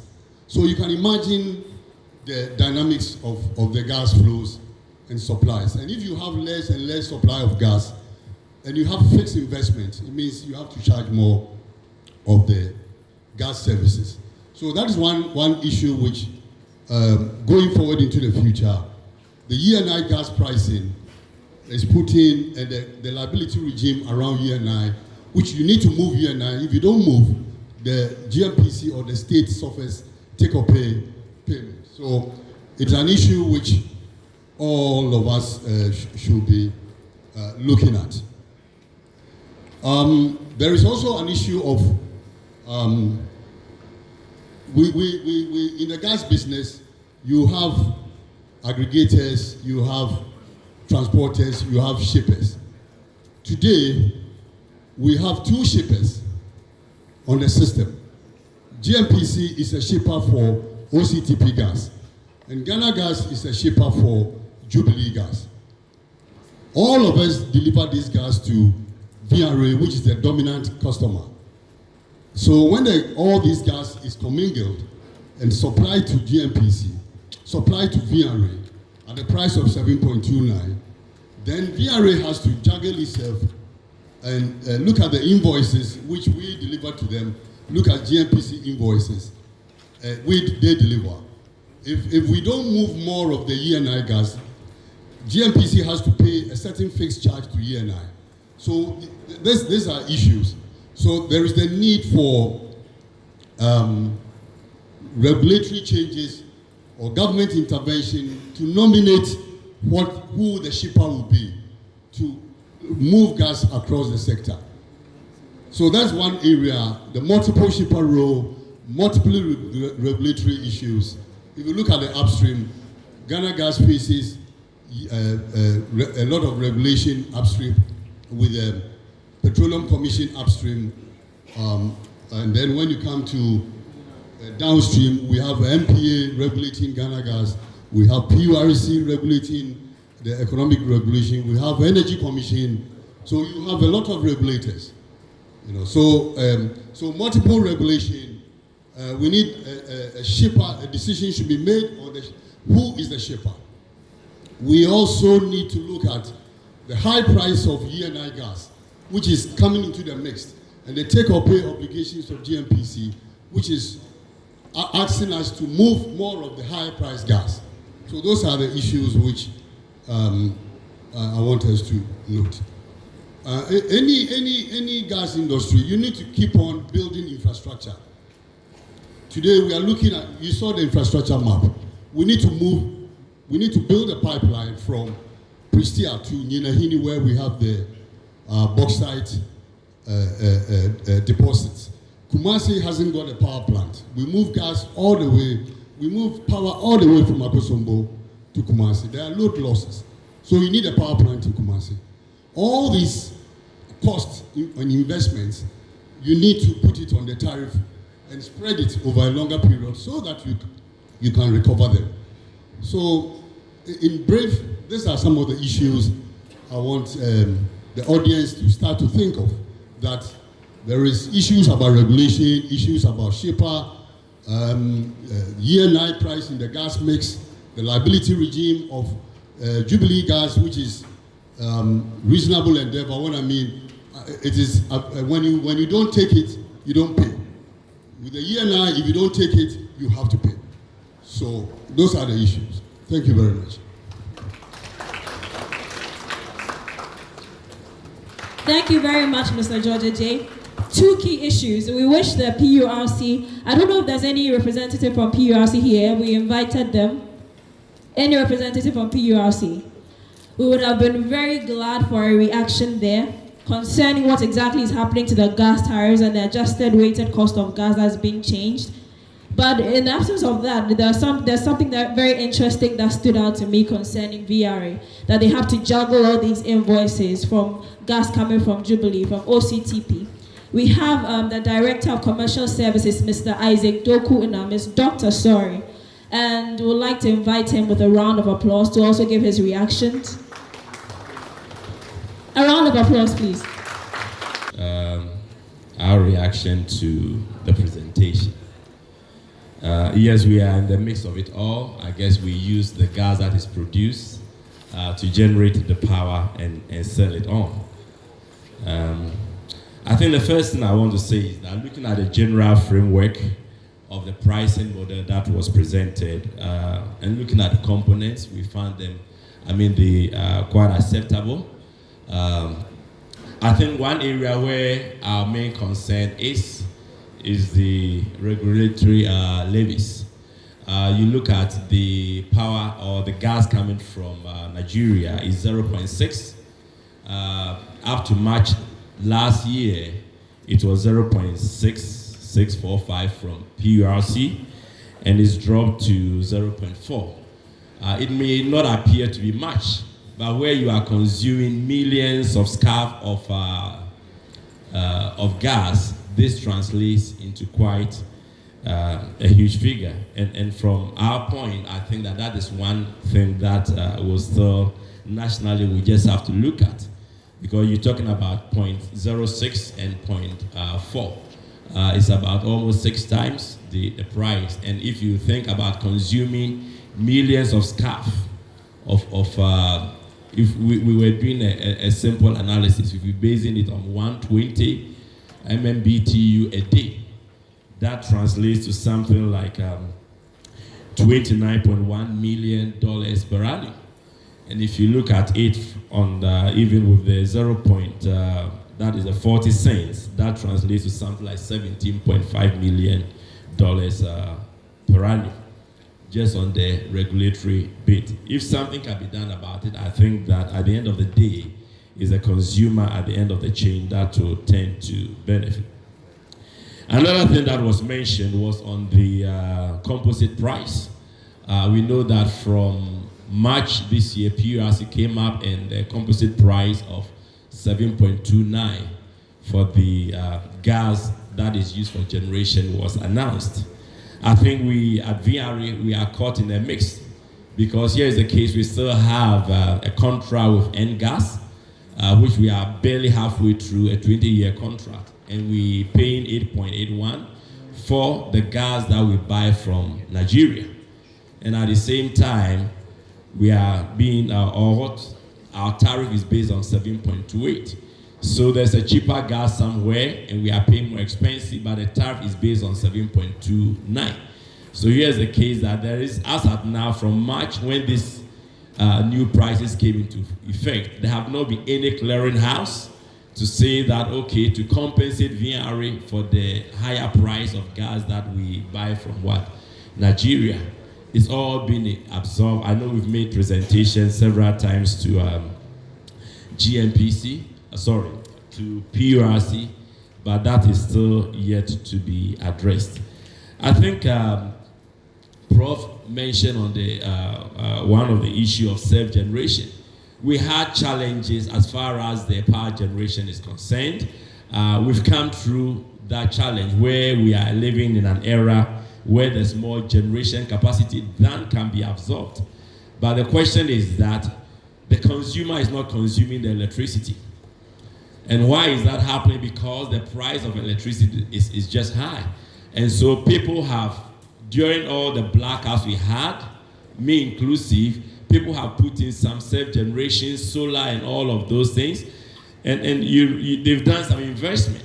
So the only way to attract the consumer back to power that comes from the grid is when the power from the grid is cheaper than self-wire generating.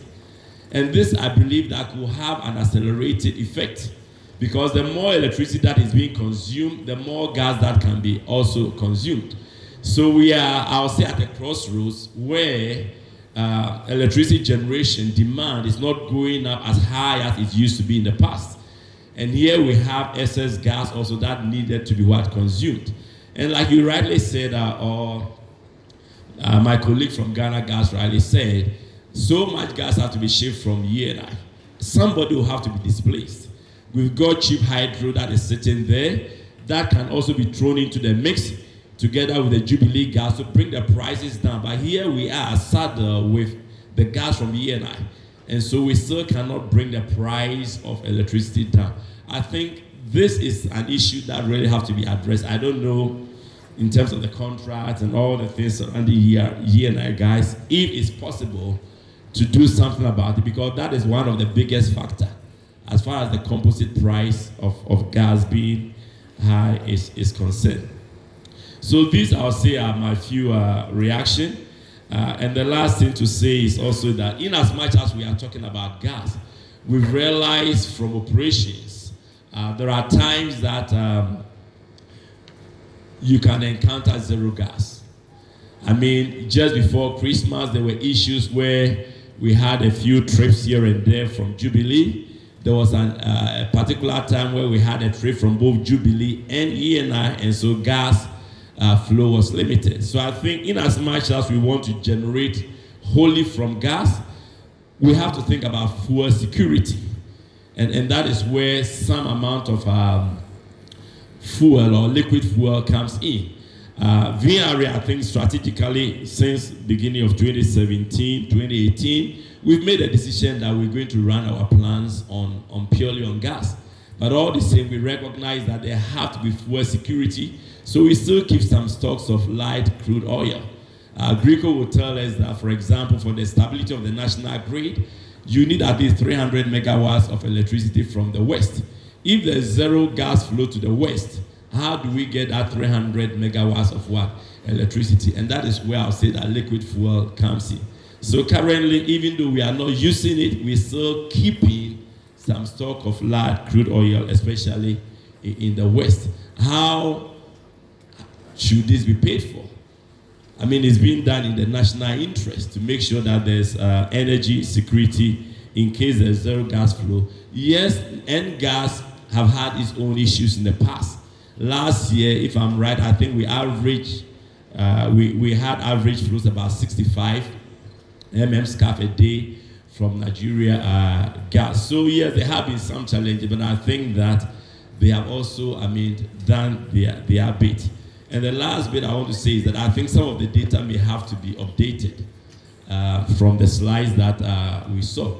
Because we know that from the beginning of this year, gas, the delivered gas price to VRE, following the review of the transportation tariff period 3, the delivered gas price is now gone to 7.2. It could be in reaction to the composite gas price going down to 7.29. But competition is definitely, I'll say, helping. So it will, yes, if some of the information on the slides could be updated and I'll say shared with participants. These are the things that I want to say from a VRE perspective. Thank you. Key among them, the one that Dr. Doku, has just mentioned is that electricity demand is actually not increasing as much as expected. Given that we are expecting more gas supply, how are we dealing with that? There's a need for regulatory alignment. There's a need to relook at the policy where Ghana Gas is required to transport more of the gas from OCTP because of take-or-pay requirements. And we really needed PURC to answer to some gas tariff setting issues. We'll now call on Dr. Nidako Asante from the Energy Commission. He's a technical director, to also give his reactions. A round of applause, please. Up slide 17, I'll just restrict my comments to some issues to do with pricing. Essentially, what I wanted to say was that somewhere in 2012, there was a gas pricing policy that was approved by Cabinet. And one of the key things, slide 13. And one of the key things that was underpinning this was the fact that, as at that time, we're expecting Jubilee gas to come. And as has been drawn by the presentation, this was expected to be fairly cheap gas. But we all could see that the next major gas field to come on stream would be ENI, with a significantly higher cost. Now that presented a challenge. We could set a price based on the current low price of gas at that time, expected somewhere, according to this, around $5, but actually we're expecting something even lower. And then come today, when ENI comes in, would face the prospect of having to increase the gas price to reflect the gas now coming from OCTP at somewhere around 8. Now we all know what happens when tariff issues come up. Increasing prices is always a difficult thing. One comment that was made was that in Ghana, unlike the rest of Africa, we don't have regulated prices below cost. Now that was a very deliberate policy that we took, that we didn't want to create the problems we have in the power sector within the gas sector. If we put ourselves in a position where the government of the day would be faced with the prospect of increasing prices, the likelihood that there would be rather a tendency to introduce a subsidy would have been very high, because the price shock is something that no government would have wanted. So the decision was taken to adopt an import parity price. And so the price was set at the WACP level, more or less, which indirectly or directly created the rent which you are talking about.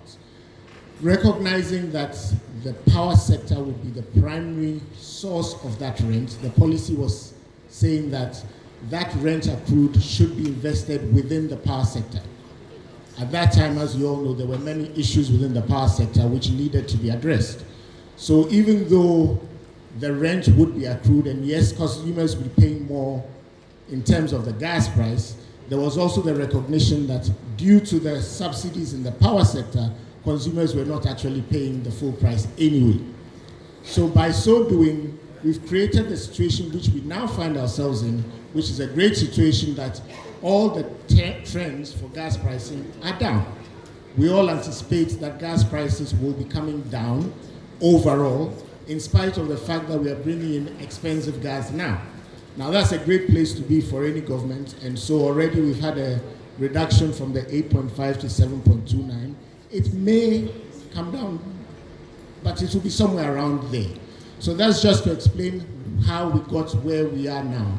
It wasn't really a desire to, should I say, tax more out of the consumer or extract more money out of consumers. It was not out of a lack of recognition that we needed lower gas prices and lower power prices, but it was just facing the reality that this day would come where ENI would be completed and we would be faced with taking 180 million standard cubic feet a day of very expensive gas. And if we hadn't done the import parity price mechanism, we would have a problem today. So as has been said, we are moving to a weighted average cost now. And so essentially, whatever the number will be, it will be closer to what has been calculated as the 5 points, 6 points, whatever. One of the key things, and we are currently now looking at updating the gas pricing policy with these things in mind. So we had the gas pricing policy in 2012, the gas master plan updated it and looked at introducing a weighted average cost of gas, which is being adopted as part of the updated pricing policy. That should be done this year. One of the key things, I think my colleague from Ghana Gas was talking about the mechanisms. So definitely some of that has to be looked at. A weighted average cost of gas. Now, looking just at this, you can see the different prices. Depending on the volumes, that weighted average will be different. So if we do the normal thing of setting a price for 3 years and reviewing it, some sort of automatic adjustments, that could work. But what we are looking at is having a quarterly review of the weighted average price to take care of any under or over recoveries due to different volumes of gas. So obviously, in a quarter where there's a lot of Sankofa, the price will be higher than a quarter where there's a lot more Jubilee or something. And so these are some of the mechanisms that are being looked at.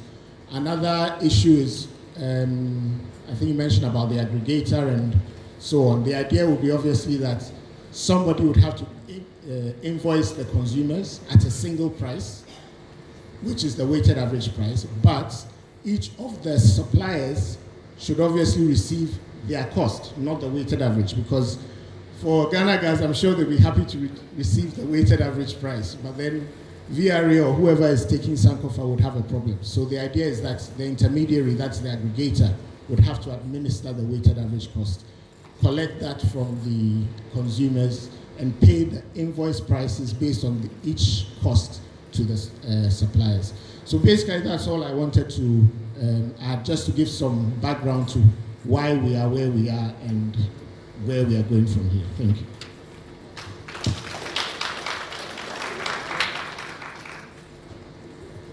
Proper at this point to open the floor. If you have a question, a contribution, a comment, or you think that you have some very superior knowledge or something that you think we should know at this point, please let us know. Right after that, we'll take some 3 key comments from 3 key people, and we'll have reactions from Dr. Theo again. There are questions. So there are a number of big elephants in the room, and we are hoping that they will be addressed along the line. So like we said in the beginning, pricing is going to be a major issue. Now, I want to ask, first question, who should regulate this? Who should? Where should this be done? I know there are all kinds of committees trying to do it, but what do we all think should be, or who or which institution should be the center where this is done? And who is doing it now? So I understand there is some kind of arrangement around that. We are looking for some kind of coherence, because then we all know where to go. Then here is the issue. the question of regulation is not a given. It is not by force that by all means somebody should sit somewhere and set the price. So in Professor's slides, he talked about where gas-to-gas competition sometimes sets the price. And if you look at that, where that is done, the price is lowest. Now, the dynamics here are not the same, but we should ask ourselves this question. Should we be tinkering with the market in this instance? Again, regulation is not a given. Should we be tinkering, or we should just allow the gas-to-gas competition to set the price? It's not an easy question to answer because, for instance, of ENI. But let me explain why we need to think about this. One, self-generation is extremely important. Anybody who can afford solar, because of how well the technologies have developed, is going there. If you read that same document, What Our Oil Cannot Do For Us, which we published in 2010, we actually predicted way before that the price of oil will fall because there's a lot of competition coming up in alternative energies. Now, that situation will continue. Today, we have a situation where, okay, let me cut the story short, but the point is this: the demand is likely to go down. So, we should be looking potentially at exporting power. We've talked about the difficulty of exporting gas. So we should be looking at exporting power. But whether we'll be successful in exporting power will be determined by the cost of that power, which is also affected by the cost of the gas, etc. So we should be looking for the option that gives us the lowest price or cost of gas. And if one of those options is almost no regulation, government not looking at it as a cash cow, we're not padding with all kinds of things, then we should look at that. I haven't had a discussion on that option. So please, in the discussions or the answers or whatever feedback comes, let's look at what you think about just leaving things be. Thank you. But Mr. Bento, who are you asking the question to? Hello, my name is Kwamina from West African Gas Pipeline. Just a few touch on the presentation Dr. Theophilus Acheampong and Professor Manfred shared concerning West African Gas Pipeline. VRA can bear testimony to the fact that for about a year now, they are getting good volumes. They are getting good volumes from the Nigerian supply. So probably calling West African Gas Pipeline as unreliable is not accurate, because we have been doing very well, and unreliability is a thing of the past, first of all. And also, taking that the gas price from West African gas price is about $8, looking at the ENI renegotiated price of about $7.89, we should take into the fact that the transportation tariff is, according to what you shared, is that of a postage stamp. So regardless of where you are taking the gas, it still stays the same. If today Cote d'Ivoire is taking the gas from ENI, it'll still be at the same price. However, when you look at the OCTP gas, if you are to move it from Takrady to Tema, it's going to take another transportation cost, which will increase that 8.10 to about $9 or over. So that too you should take into. A few things I would want to share on this platform. The first one is for us to have that kind of synergy between global natural gas prices and our local prices. It shouldn't be too far, or it shouldn't be an outlier over the bracket we are looking at. We're looking at referencing points like the Henry Hub National Balancing Point and the Title Transfer Facility, TTF. They are all between $3, $6, $7 per MMBTU, and we are looking at our gas prices being over $7, $8, $9 per MMBTU. Moving on, I would want to encourage all of us, those here, to work closely with other comparator countries like Nigeria and those in the sub-region to make sure that we have more liquid markets in the West African sub-region, because there's a lot of gas in this market. And we have to look at that area and make sure that our gas is as liquid as possible, our market is as liquid as possible, in that way, we can also reduce the cost of gas, because the more liquid the market is, the lower the gas price. Finally, I also want to encourage the regulators that they should know how to negotiate prices. Let me put it that way, because negotiating LPG is not the same as negotiating natural gas prices. Negotiating oil prices is not the same as negotiating natural gas prices. So in that way, we need to build or increase our human capital in that respect. Thank you very much.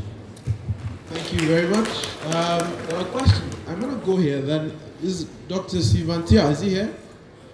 I'm sure the questions Mr. Bentel asked, you are in a position to, if not shed light on some of the issues, react to some of those questions. But I'll take one minute and I'll go there. I just want to respond to the question that Dr. Theo asked, and whether the question was that whether Ghana is ready for a gas-to-gas competition, or should there be regulation? That is the question. And my own perception is this, that Ghana is not ready for gas-to-gas competition at this point of time, simply because of the fact that there are a very limited number of sellers who are also not willing to take the market risk. For example, if you talk to ENI today and say, all right, are you willing to take the market risk in Ghana? And you will get the answer immediately. So the sellers are not willing to take the market risk. They in fact are banking on a long-term gas sales contract backed by the government of Ghana, backed by the World Bank, or some other security, in order to underpin their investment in the field, which is quite understandable. Similarly, if you expect the WACP party to take a market risk in Ghana, and you say to them, all right, there is no price fixed, whether are you going to supply, then they have a huge investment on their West African gas pipeline project. They need to have a steady cash flow to service that investment. In fact, today, Ghana has been trying for the last almost 12 months or more to sign a contract with WACP to transport surplus gas at Takoradi to Tima. And this contract has become such a difficult matter. This is like climbing the Mount Everest. The WACP party believes that they have an advantage, so they should extract the maximum. GNPC and other parties who are selling gas need to ensure that as gas reaches Tima, it is still affordable to VRA. It cannot pay more than a threshold. So this WACP has come in, set up a tariff, WACP has rejected that tariff. So there are huge amount of minor issues. Nobody is really willing to take the market risk. And finally, the third reason is that the energy sector of Ghana is right now plagued with a huge amount of cash flow deficits. So ECG isn't being able to recover all the electricity sales. When it recovers, the tariff set by the PRC is not sufficient according to ECG to cover all its costs. So the bulk generation tariff doesn't fully cover ECG. Then ECG has under recovery, so it cannot pay the VRA. The VRA cannot pay Ghana Gas. The Ghana Gas cannot pay GNPC. So everybody is in a circular default. And in such a situation, how is it possible for an investor, either the user of gas or seller of gas, to actually say that the prices and volumes will be determined by market forces and not through contractual obligation which are cast in some kind of a backup guarantee? So in my own assessment, Ghana isn't ready for that. I think Ghana will become ready gradually in about 10 years' time. First of all, there is an opportunity for Ghana to export electricity to the neighbors, but it can only be cashed if the price of electricity is competitive. Right now, Ivory Coast exports electricity at 10 cents per kilowatt hour. Ghana's generation cost is 13 cents. How can it export at less than 13 cents? So there are a number of still issues which are evolving, and the sector is not ready for, in my own assessment, for a pure gas-to-gas competition at this stage. We would have to take, at this point, some reactions from the head of gas business at GMPC, Mr. Hamis Youssef. Thank you very much. Thank you very much for the invitation and thanks for all the presentations. Let me just ask quickly whether this report has been published yet or yet. Okay.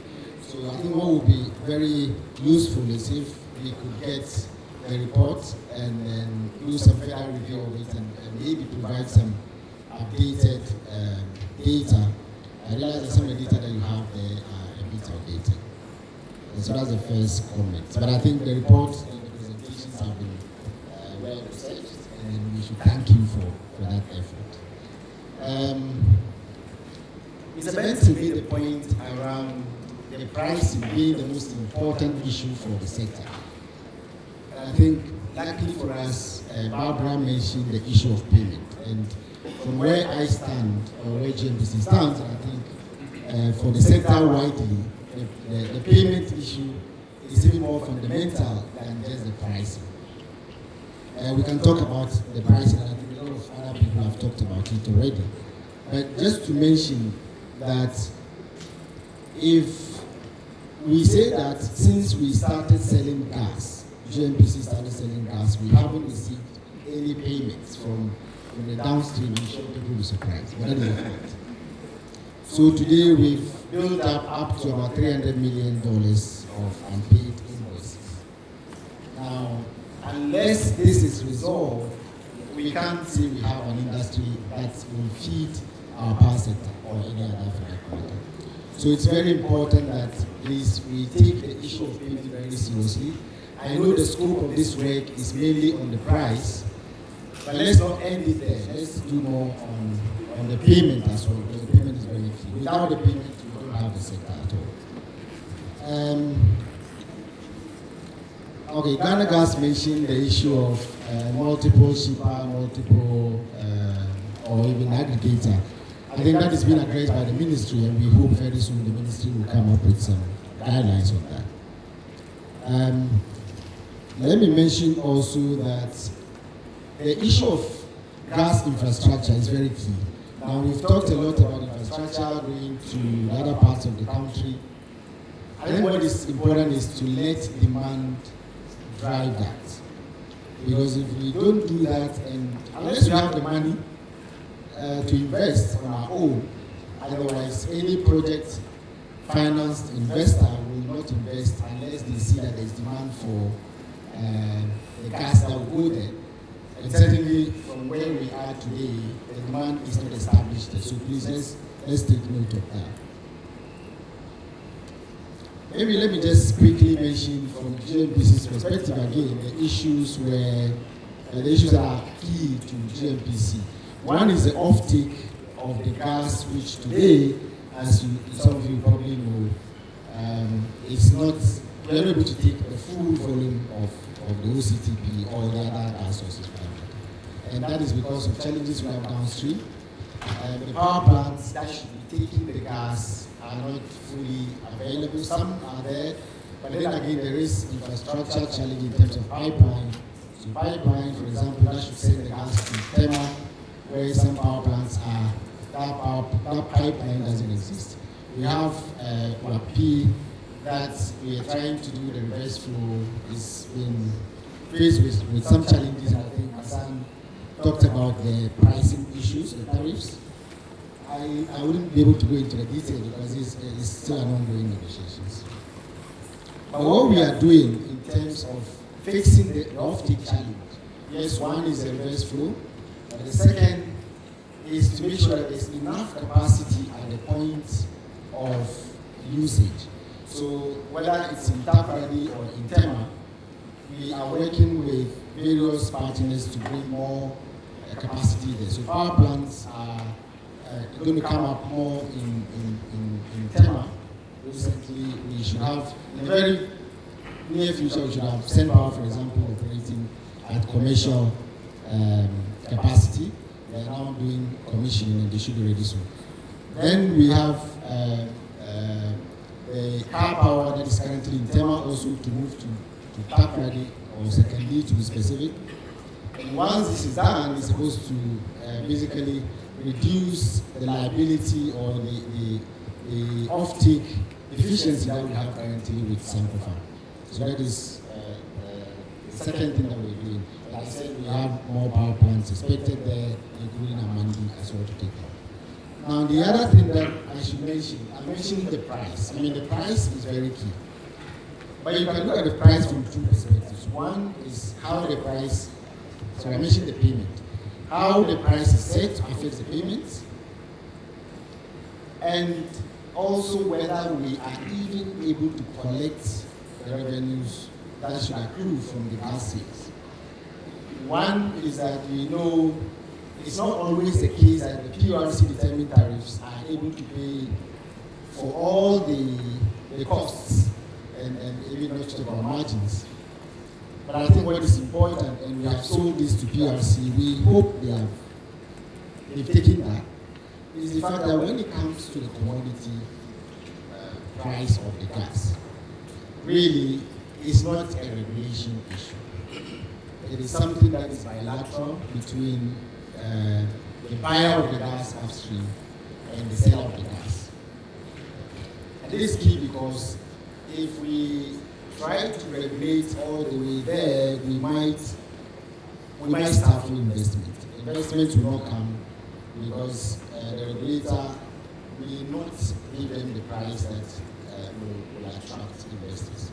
Yes, but what do we do after we get the commodity price? Then the regulator comes in, and the regulator then will determine the tariffs that go with that. And I think that's where PRC should focus their attention. Then, of course, the issue of whether ECG is able to collect the revenues and pay us also becomes important. Thank you very much. Very interesting. I think we're beginning to get some answers to Mr. Bentel's questions, whether or not we should allow the market to get regulated. Mr. Bentel, I hope you're getting some answers. But we'll go to Dr. Sivantia. You have listened to the conversation. What are your thoughts? We know, as far as your work is concerned, there's been a lot of engagement between yourself and all these institutions here. Not too recent, there was a series of media reports as well. What do you make of the findings of this particular work, and more importantly, the comments that are coming from the players you have within the power sector? Well, thank you very much. I missed most of the discussions in the presentation, but I'm aware of the challenges in the sector relative to the gas subsector. And first I say that there's an urgent need to resolve the huge indebtedness in the sector. I'm aware we created the ESNA as a vehicle to deal with this, but we don't seem to have much accountability in terms of how much is accruing from the ESNA and how we are disbursing these amounts. I know we got some money from it, but we prioritized settling the financial institutions and left out our our own energy institutions. And so there's still that challenge, and it's accumulating by the day. Between GNPC and Ghana Gas, we need to also streamline the relationship. At one point, Ghana Gas was an autonomous body. At another point, as a limited liability company with its own board and all that. At another point, we decided to set it up as a subsidiary of GNPC. I think the current position is to have it as a subsidiary of GNPC, but with its own board. It is not too clear, but in terms of the transaction, GNPC is the aggregator. I heard Ghana Gas aggregator. That is not right. GNPC is the aggregator. So it collects the gas and sells to Ghana Gas based on a 30-day credit. So 30 days, Ghana Gas should pay. Ghana Gas adds value to the gas. It processes into LPG. It has condensates. It generates revenue from these activities beyond the lean gas that we sell to VRA. I think for last year, I think they made about some $47 million, but they paid nothing to GNPC. The argument is that they use the money to finance their operations. We agree that you need to finance your operation, but that does not prevent you from paying your debt. So we need to look at the business relationship between the two entities, and it has to be at arm's length, so that at least sound business practices are observed. I've also heard issues about regulation of the sector, the subsector. Currently, I know we are operating on a kind of a gentleman's agreement between Petroleum Commission and Energy Commission in terms of who regulates what.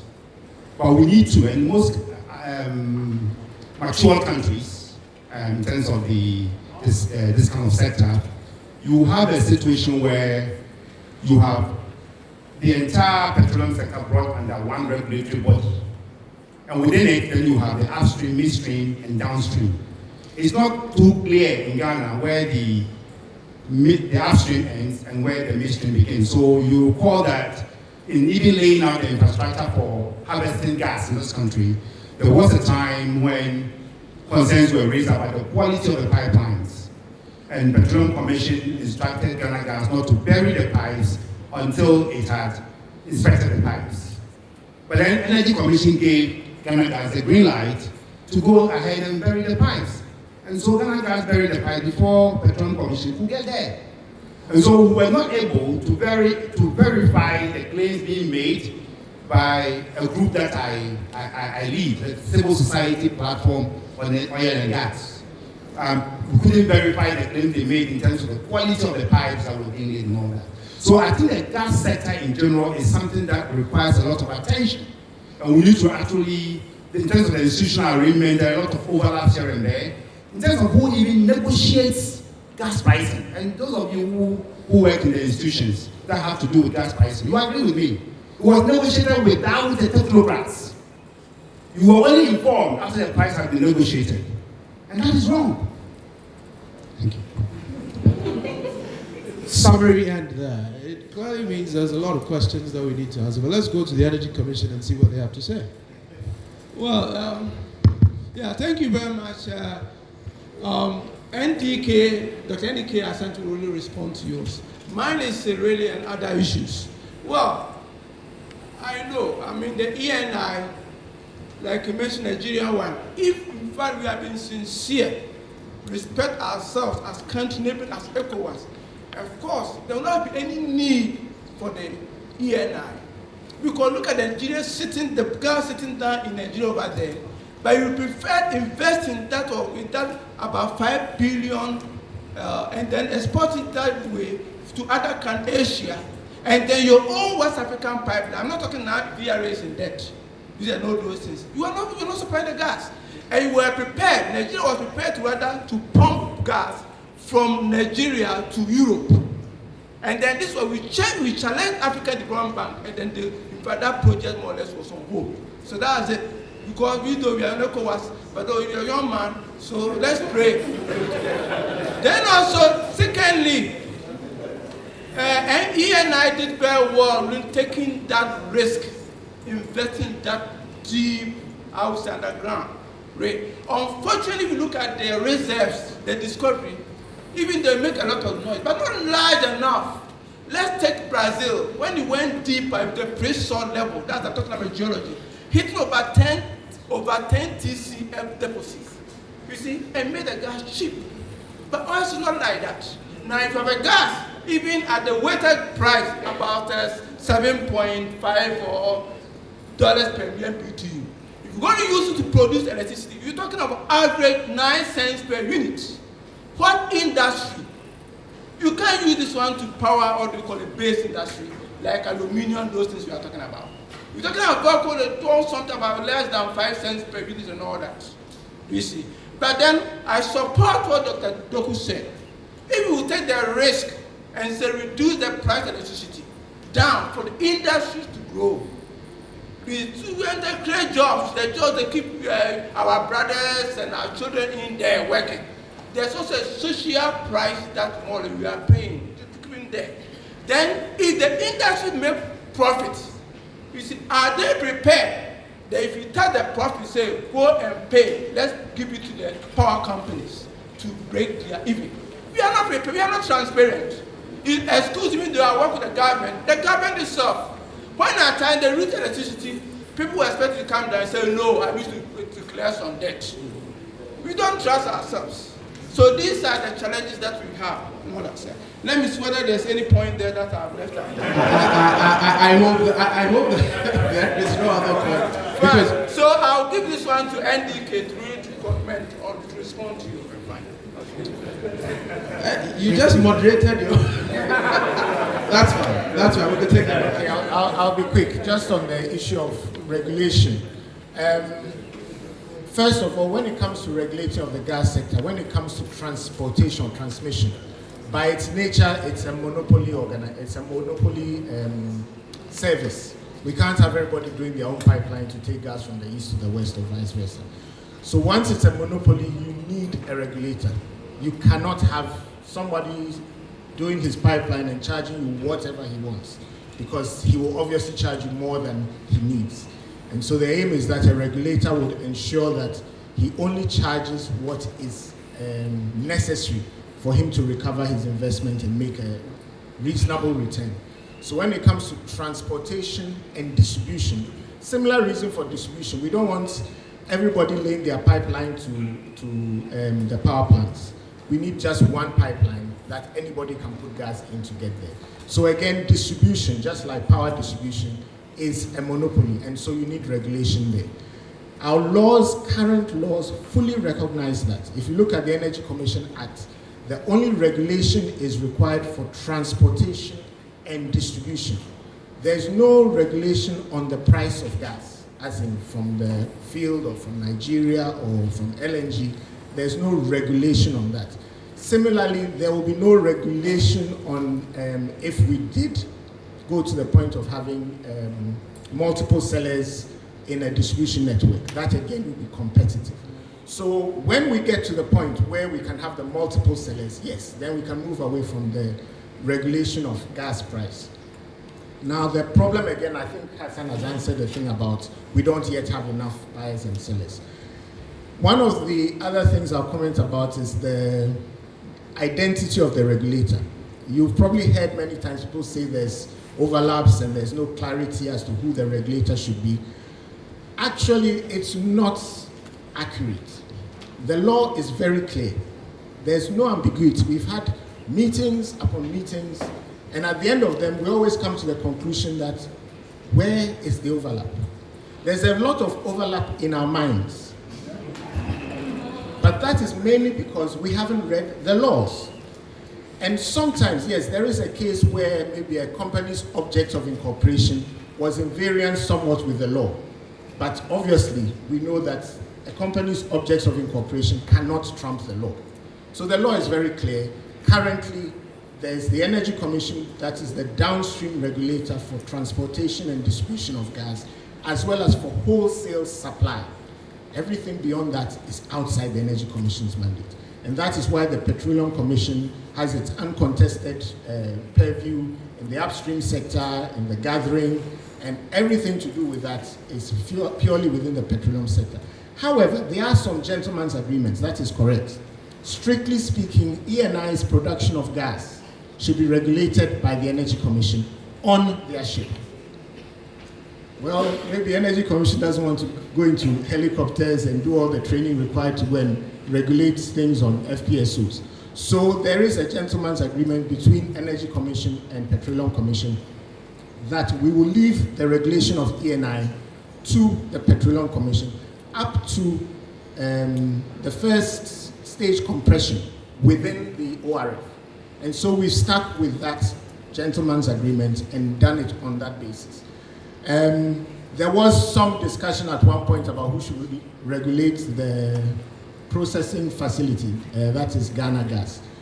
However, I can also say that at a point, Energy Commission suggested that, okay, why don't you take it over? And there was no response to that. So even on that point where there was a debate, there isn't actually any conflict as to who should regulate it. The last point is that in terms of one regulator for the whole petroleum sector, I would strongly suggest that even if there are countries where they do that, it would be not it would not be a good thing to do. Upstream issues and upstream pressures are totally different and sometimes at variance with the interest of the downstream producers or consumers. In the sense that when you are upstream, fiscal issues dominate. Oil production is something the Minister of Finance is interested in, strongly. He's not so interested in oil supply and so on. Yeah, he'll take his taxes, but it doesn't go to his budget straight. So if you allow the upstream people to control the whole chain, you'll have some very difficult decisions made. When it comes to regulating monopolies, that is not a skill for an upstream regulator. Monopoly regulation is totally different from upstream regulation of access and selling of blocks and all that sort of thing. So definitely, well, what's the decision, I think, through the gas master plan is that there will be an upstream regulator and there will be downstream regulation. The identity of that downstream regulator is still being negotiated and discussed. Thank you. So those are very interesting comments. But Hassan, whilst we hear from you, there are still gray areas around the realignment or alignment, if you like, of the institutions in the power sector regarding the regulation of prices. I want you to box your comments around that. And then if there are representatives from ECG here, it looks like you are the third leg of the industry in terms of sale of power. And it appears to suggest, the conversations I've had now appear to suggest that if you don't get money to pay all of us along the value chain, we run into complications. So if you are from ECG and you're here, we'd like to hear from you right after Hassan. Well, thank you very much. I want to thank Dr. Theophilus Acheampong and Professor Manfred for the lucid presentation. I recognize also my uncle Tobe Akoli, the MD of Goyle, a very good friend from Kujo. We politicians, when we come to a program, we have to acknowledge people before we get into the groove. Kofi Bentil as well is here, my very good friend. As a matter of fact, for the records, I'm an associate of IMANI.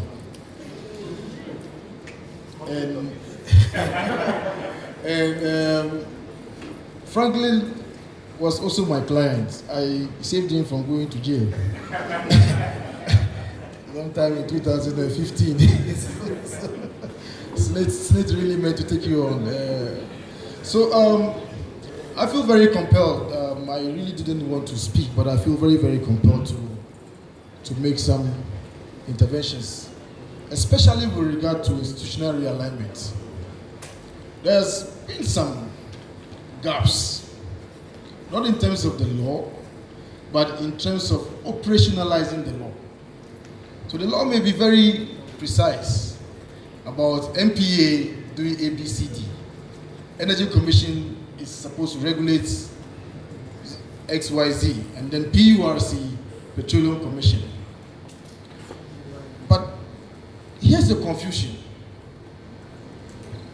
Currently, technical regulation of gas processing outside the petroleum agreement lies in the hands of the Energy Commission. Economic regulation of gas processing and transmission, including tariff setting, lies with the PURC. Bulk transportation of NGLs, LPG, pentanes, and condensate lies with Energy Commission. Retail distribution of natural gas, retail distribution of LPG, CNG, NGLs, pentanes, condensate lies with the NPA. And then economic regulation of gas processing, transmission, lean gas, NGLs lies with the PURC. So, for instance, we take the example of Ghana Gas. Ghana Gas is partly regulated by Petroleum Commission, PURC, in terms of the pricing, EC, Energy Commission, in terms of gas transportation, and then the NPA, because the NPA under our law is mandated to regulate processing of gas. We are also supposed to regulate expressly in the Act LPG, condensate, and other petroleum products that have not been specified in the MPA Act. So the Ministry of Energy and other players in the industry, and Kofi rightly diagnosed the problem, there is some amount of conflict. And a cabinet memo has been sent for cabinet attention to do this kind of institutional realignment. Different options have been proposed. A series of meetings, like Dr. Ankara said, have been held, among which is the Gas Master Plan Implementation Committee, of which we are all members. And they have proposed legal, institutional realignments, reforms, technical, and all the reforms that you need to streamline the gas sector. So we have upstream and downstream, and no more midstream, for effective regulation, and for certainty and predictability. So we don't have this cross movement up and down. So I don't know. I really didn't want to speak, but I would rely on the wisdom of cabinet, because the matter is within the remit of cabinet, and then in due course we'll see what comes out of it. That will be to the benefit of the entire industry. I think a whole lot of things have been said. I do not dispute what has been said in terms of the pricing and so on and so forth. We'll still defer to them that are the experts, because we don't have much to say as far as natural gas pricing is concerned at this stage. So we'll defer to your experts' opinions. And then we have our consultant here, Hassan. Long time no see, you need to come around so we'll finalize all these things. So I thank you very much for your kind attention. A very brilliant submission there. Still a few issues to clarify. Barbara, have you figured out anybody from ECG yet? ECG? No. But you see, on this matter, I'm back up again, because at least going out of here, we should have tinkered with or talked about or come to some sort of, maybe hopefully a conclusion on at least one issue. And that issue is, who do we think, okay, I asked two questions, who is doing it now and who should be doing it? I'm happy with Hassan's intervention that is being looked at. Now, whatever cabinet or whoever is doing, a group like this has the independence of thought and some significant knowledge to come up with some idea of who it should be. And I am hoping that there will be a few comments on that, so that at least whoever is taking the cue will take the cue. Who should it be? From a policy analysis point of view, I think it should be coherent. There should be more or less one group. There shouldn't be streams necessarily. From the top all the way to the ground, we have one, organization looking at the whole chain, and then we can deal with things in a more, coherent way. So I'm hoping for comments about who it should be, just suggestions so that we can get a sense of direction. Thank you, Mr. Bentil. We are still looking forward to hearing from ECG. So if any rep is here that will be willing to speak. We actually have your names, but we are restricting ourselves from mentioning the names. We'll be forced to if they don't show up. But let me go to Dr. Mattei. You want to talk about what Mr. Bentil has just mentioned? Exactly. Just want to say that listening to Hassan Tampori, we see where the problem is. And that is why I make the point that we need to have a petroleum sector regulatory body. Within it, a department dealing with A department dealing with B, a department dealing with C, so that we can afford some coordination. When it got to a point that our revenue agencies were not coordinating very well, what did we do? We amalgamated them into the Ghana Revenue Authority, even that they're still not coordinating. Because I had a situation where transfer pricing unit was asking me about the specification of a certain equipment imported for Ghana gas project. When in actual fact, they could have gotten that information from the customs division, and they are sitting in the same room. But at least it makes sense to make some effort towards coordinating our activities as against contesting our TEPs. Thank you. Well, interesting submission there. I don't know those who agree.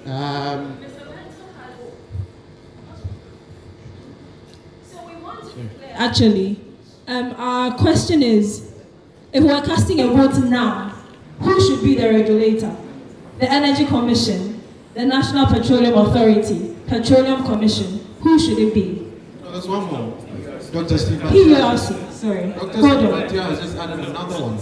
I think I just want to make just a little intervention, which is when we say regulator, we have to be a bit more specific. Are we talking a technical regulator, somebody regulating pricing, or we're talking all of it together? So we just have to be a bit more specific on, who the regulator should be. My name is Reverson, petroleum engineer and economist. So it has been a wonderful debate. So far, so good. Sitting back here, I've been enjoying myself. But the question as to which entity in the government should regulate the gas sector, makes me get up and say something. The gas sector 10 years back was not as popular as we see today. I'll be frank. We can ask ENI if you had given them the gas field 20 years ago, if they would have developed it. Of course not.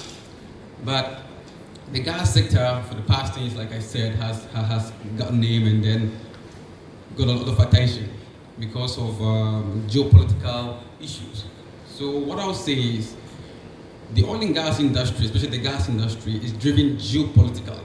Other than that, Poland wouldn't buy gas from US, whilst Russia is their neighbor.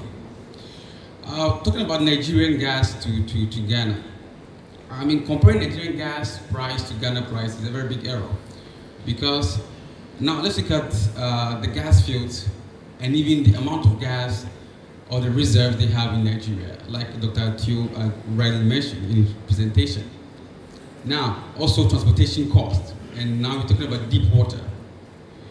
Okay, now coming down to the question as to which entity should regulate the gas sector.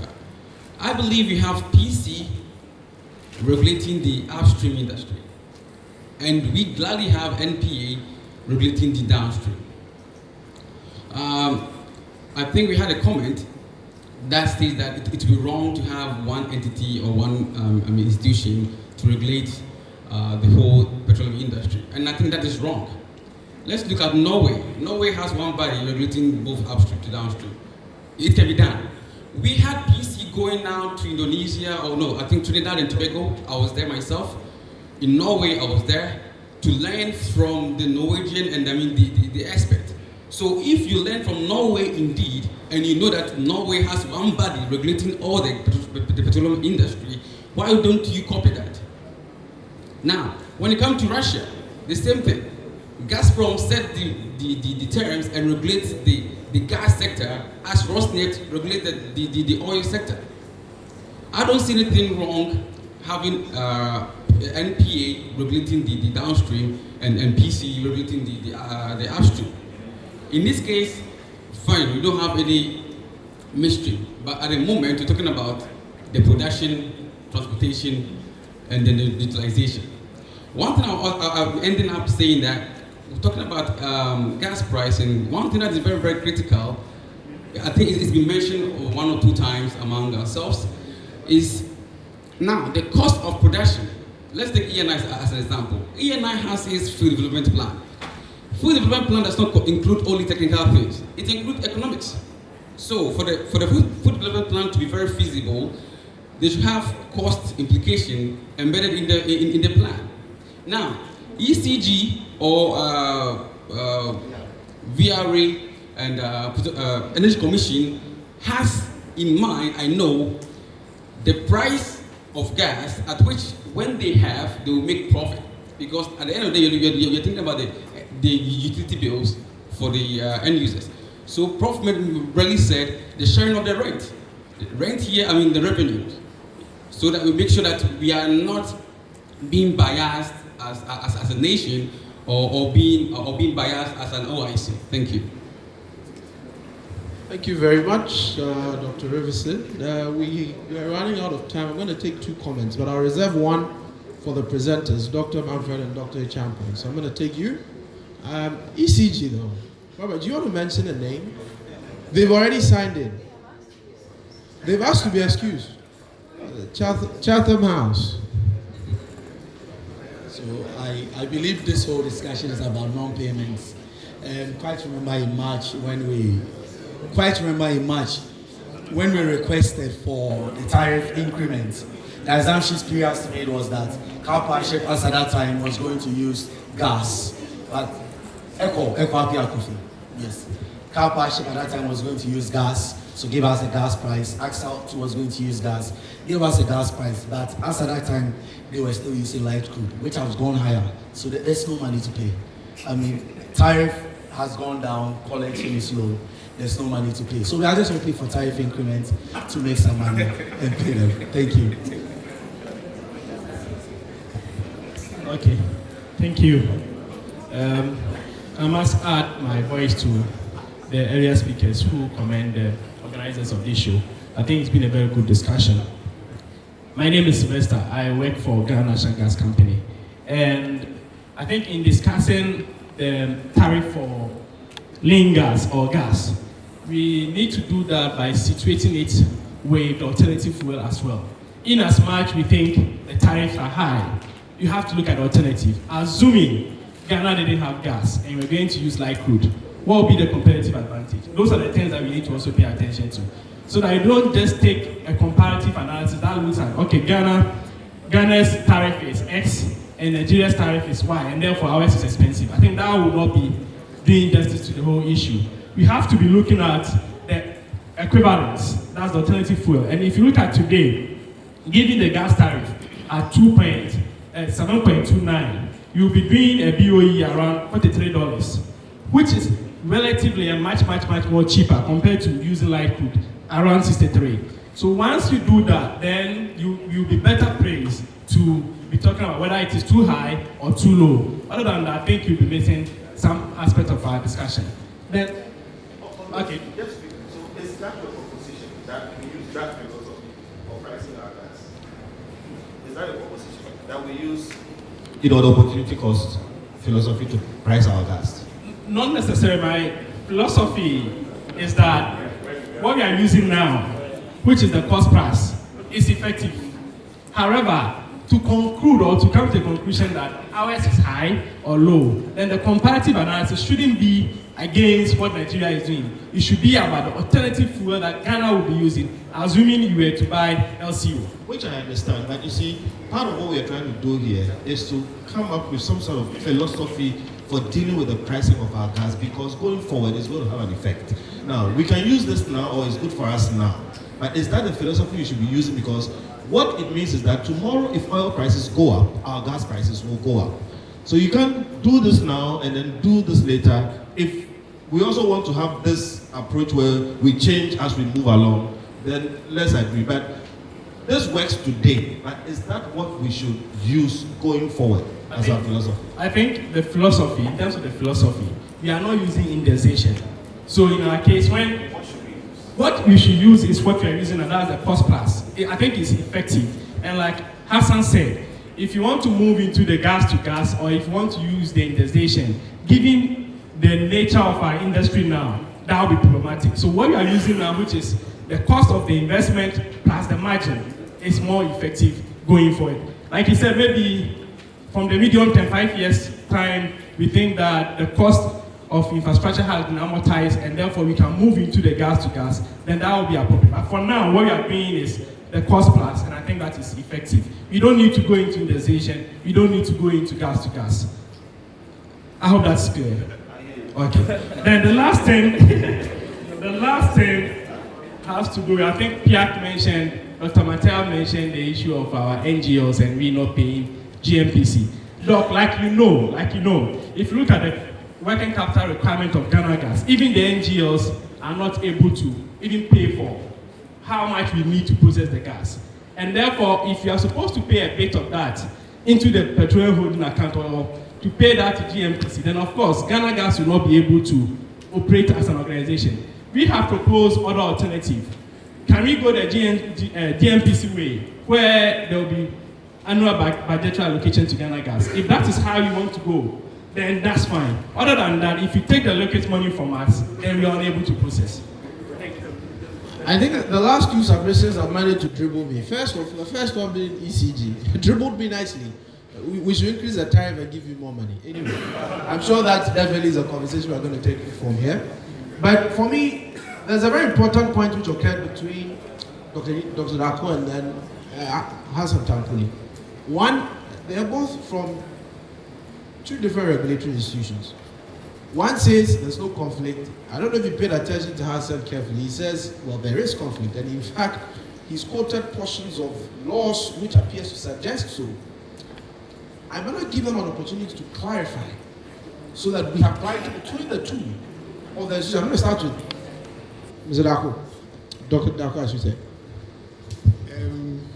Well, I want to keep it short, but I think when Mr. Tampuli was speaking, he assigned some regulatory oversight on natural gas liquids and so on to the Energy Commission. We are not aware of having any such natural gas liquids. Natural gas transportation, yes.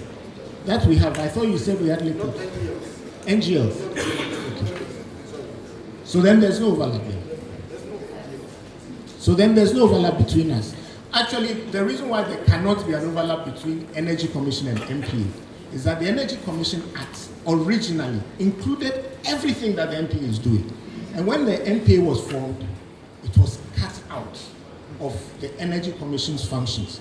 So by that very act, there cannot be any overlap because whatever we used to do that they are doing was taken out. So whatever was taken out is now MPA. So when it comes to, natural gas liquids, LPG, petroleum, everything was taken out and given to MPA. So as far as I know, there has never been any issue over which there has been conflict. Let me, however, explain that when it comes to policy, Energy Commission still advises the ministry on energy policy right across, even upstream issues. So we do policy which covers everything. So yes, we have drafted an LPG policy. And in the days of this cylinder recirculation, it actually started with the Energy Commission. However, when it comes to implementation, we have no say. So we actually did pass it on to NPA. And NPA said they have no policy-making function. So it went back to the ministry. And this LPG recirculation policy has been going around since 2012. And today it is being implemented because the ministry has finally decided to give NPA, I guess, the mandate or the authority to do so. So this is just to explain that, yes, we do work together and we have meetings where we collaborate. But so the best of my knowledge, there's absolutely no overlap between ourselves and the NPA. Well, thank you very much for that clarification. At least I'm clear in my mind. But I'll be rounding up with Dr. Theophilus Acheampong. There's a comment that, I almost lost you. Thank you very much. I think that this shouldn't be a back and forth between myself and then my big brother from Energy Commission. But I'll give you one example of where we had a situation. When Sunan Asobli was putting up their infrastructure for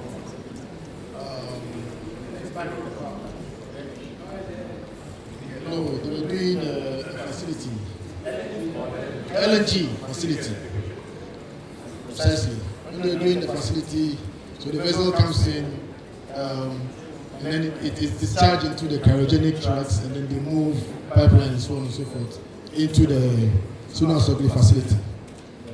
Energy Commission is responsible for transportation. So they did the license for transportation and that ended there.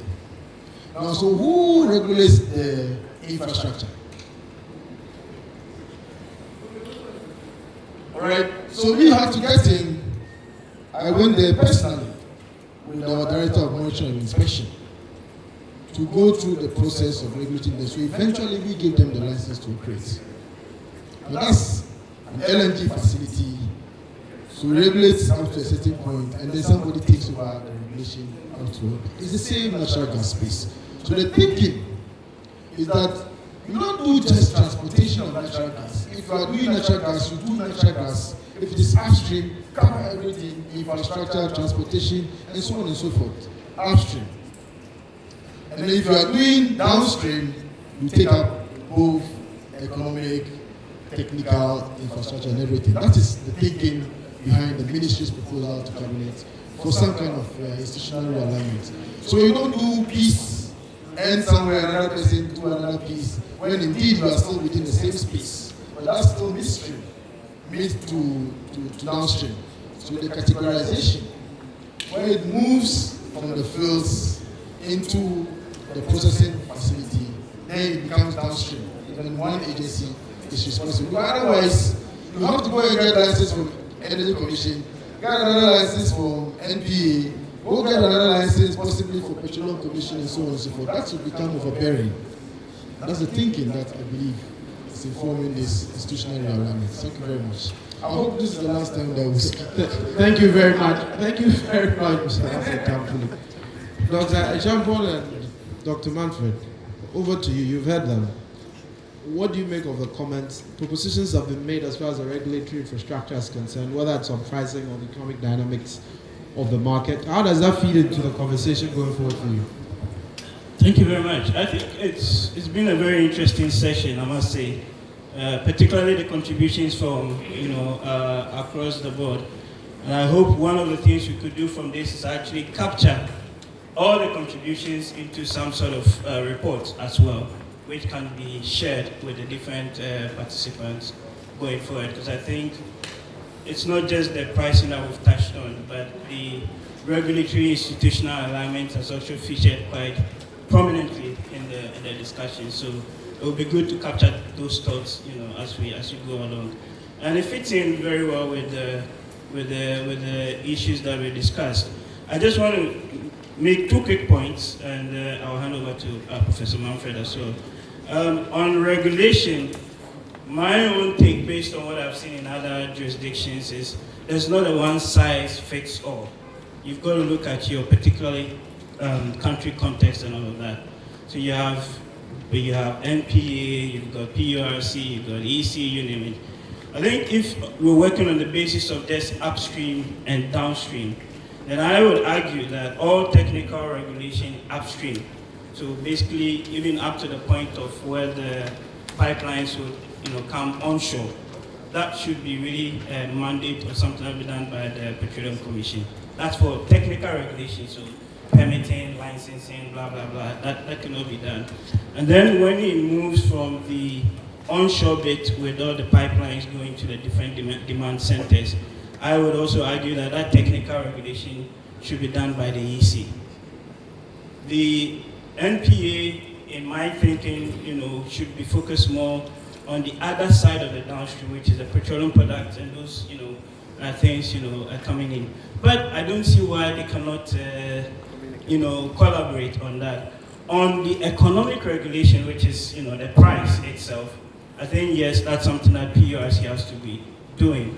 I cannot see the economic rationale. So, for example, in the UK market, you have Ofgem, and then you have a different independent entity that sets or looks at the price, taking into account what all the other players, are doing. If you box that into one of the, already technical regulators, sometimes there's potential conflict of interest. You may even see the prices potentially going much higher, which is not good for consumer welfare. So that's what I would say on that front. On the price itself, it's quite heartwarming, I must say, to hear that the price has come down from this 8 thereabout to 7.29 or 7.5, and that is good in terms of signaling a shift from this import parity pricing framework to now using, the weighted average cost of the gas. That, I think, is the right, approach. However, there's still the issues of the rents that are being, accrued. But it's even also going to be a bit more challenging in the medium to long term if, Eni gas were to displace, Jubilee and those other, gas companies. Because remember that part of the price markup or makeup in the, the ENI gas price component, actually there's a little bit of an indexation there to oil prices, right? And that's why, to the extent that we saw cost savings from the project, was ultimately transmitted into the lower price that we see today. So it is not fixed or cast in stone. The prices will have to be dynamic and it has to reflect what the market composition of the gas is at that particular moment in time. But it's also good to know that there's now actually a clause that has been a regulatory provision that says we're going to review the prices on a quarterly or on an annual basis. That means that when you are now doing the review, it can be a bit more, the changes would not be as big as waiting 2-3 years down the line before you now do a review of the prices. Thank you, Theo. Thank you, Theo. It has been an exciting debate. Thank you to all of you. We have learned a lot also from this interaction. To pick up the question which was asked earlier on, I think at this stage, for Ghana, a price setting mechanism approach based on the weighted average cost of gas does make sense, but I think the regulator should make sure to well control the cost of state-owned mid and downstream companies. We should also try to reduce the overall governmental rent, which is quite high in an international comparison. By the way, by reducing the governmental rent, the gas price will reduce. This will allow the electricity price to reduce.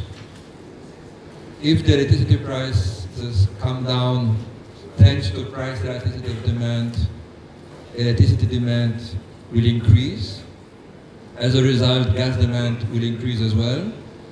And as a consequence, the government revenues will increase again. But in the meantime, we have contributed to develop the country socio-economically. Thank you. Well, thank you very much. Where's Barbara? Was this what you were expecting? You can carry on now. Thank you all for coming. It's been a very useful time of deliberations. I believe that we've all had a very, very broad understanding of what's going on exactly on the regulatory side of things, of what's going on the IOC side of things, and what's going on, also in the civil society side of things. We have served some food beside the pool. I'm sure all of you are eager to have something to eat. Everything that has been discussed here today will be compressed into reports. The research reports will also be updated and will be available. Once again, if you'd like to reach any of us, you can use the emails that were shared earlier, Dr. Theophilus Acheampong, myself, or Patrick Stevenson, or you can reach Mr. Kujo directly himself. The floor is open for networking, for speaking to somebody that you really want to speak to. We were expecting Sunon Asogli. I don't know if the rep from Sunon Asogli is here. All right, we'll have some deliberations hereafter. So lunch is served. Thank you all for coming.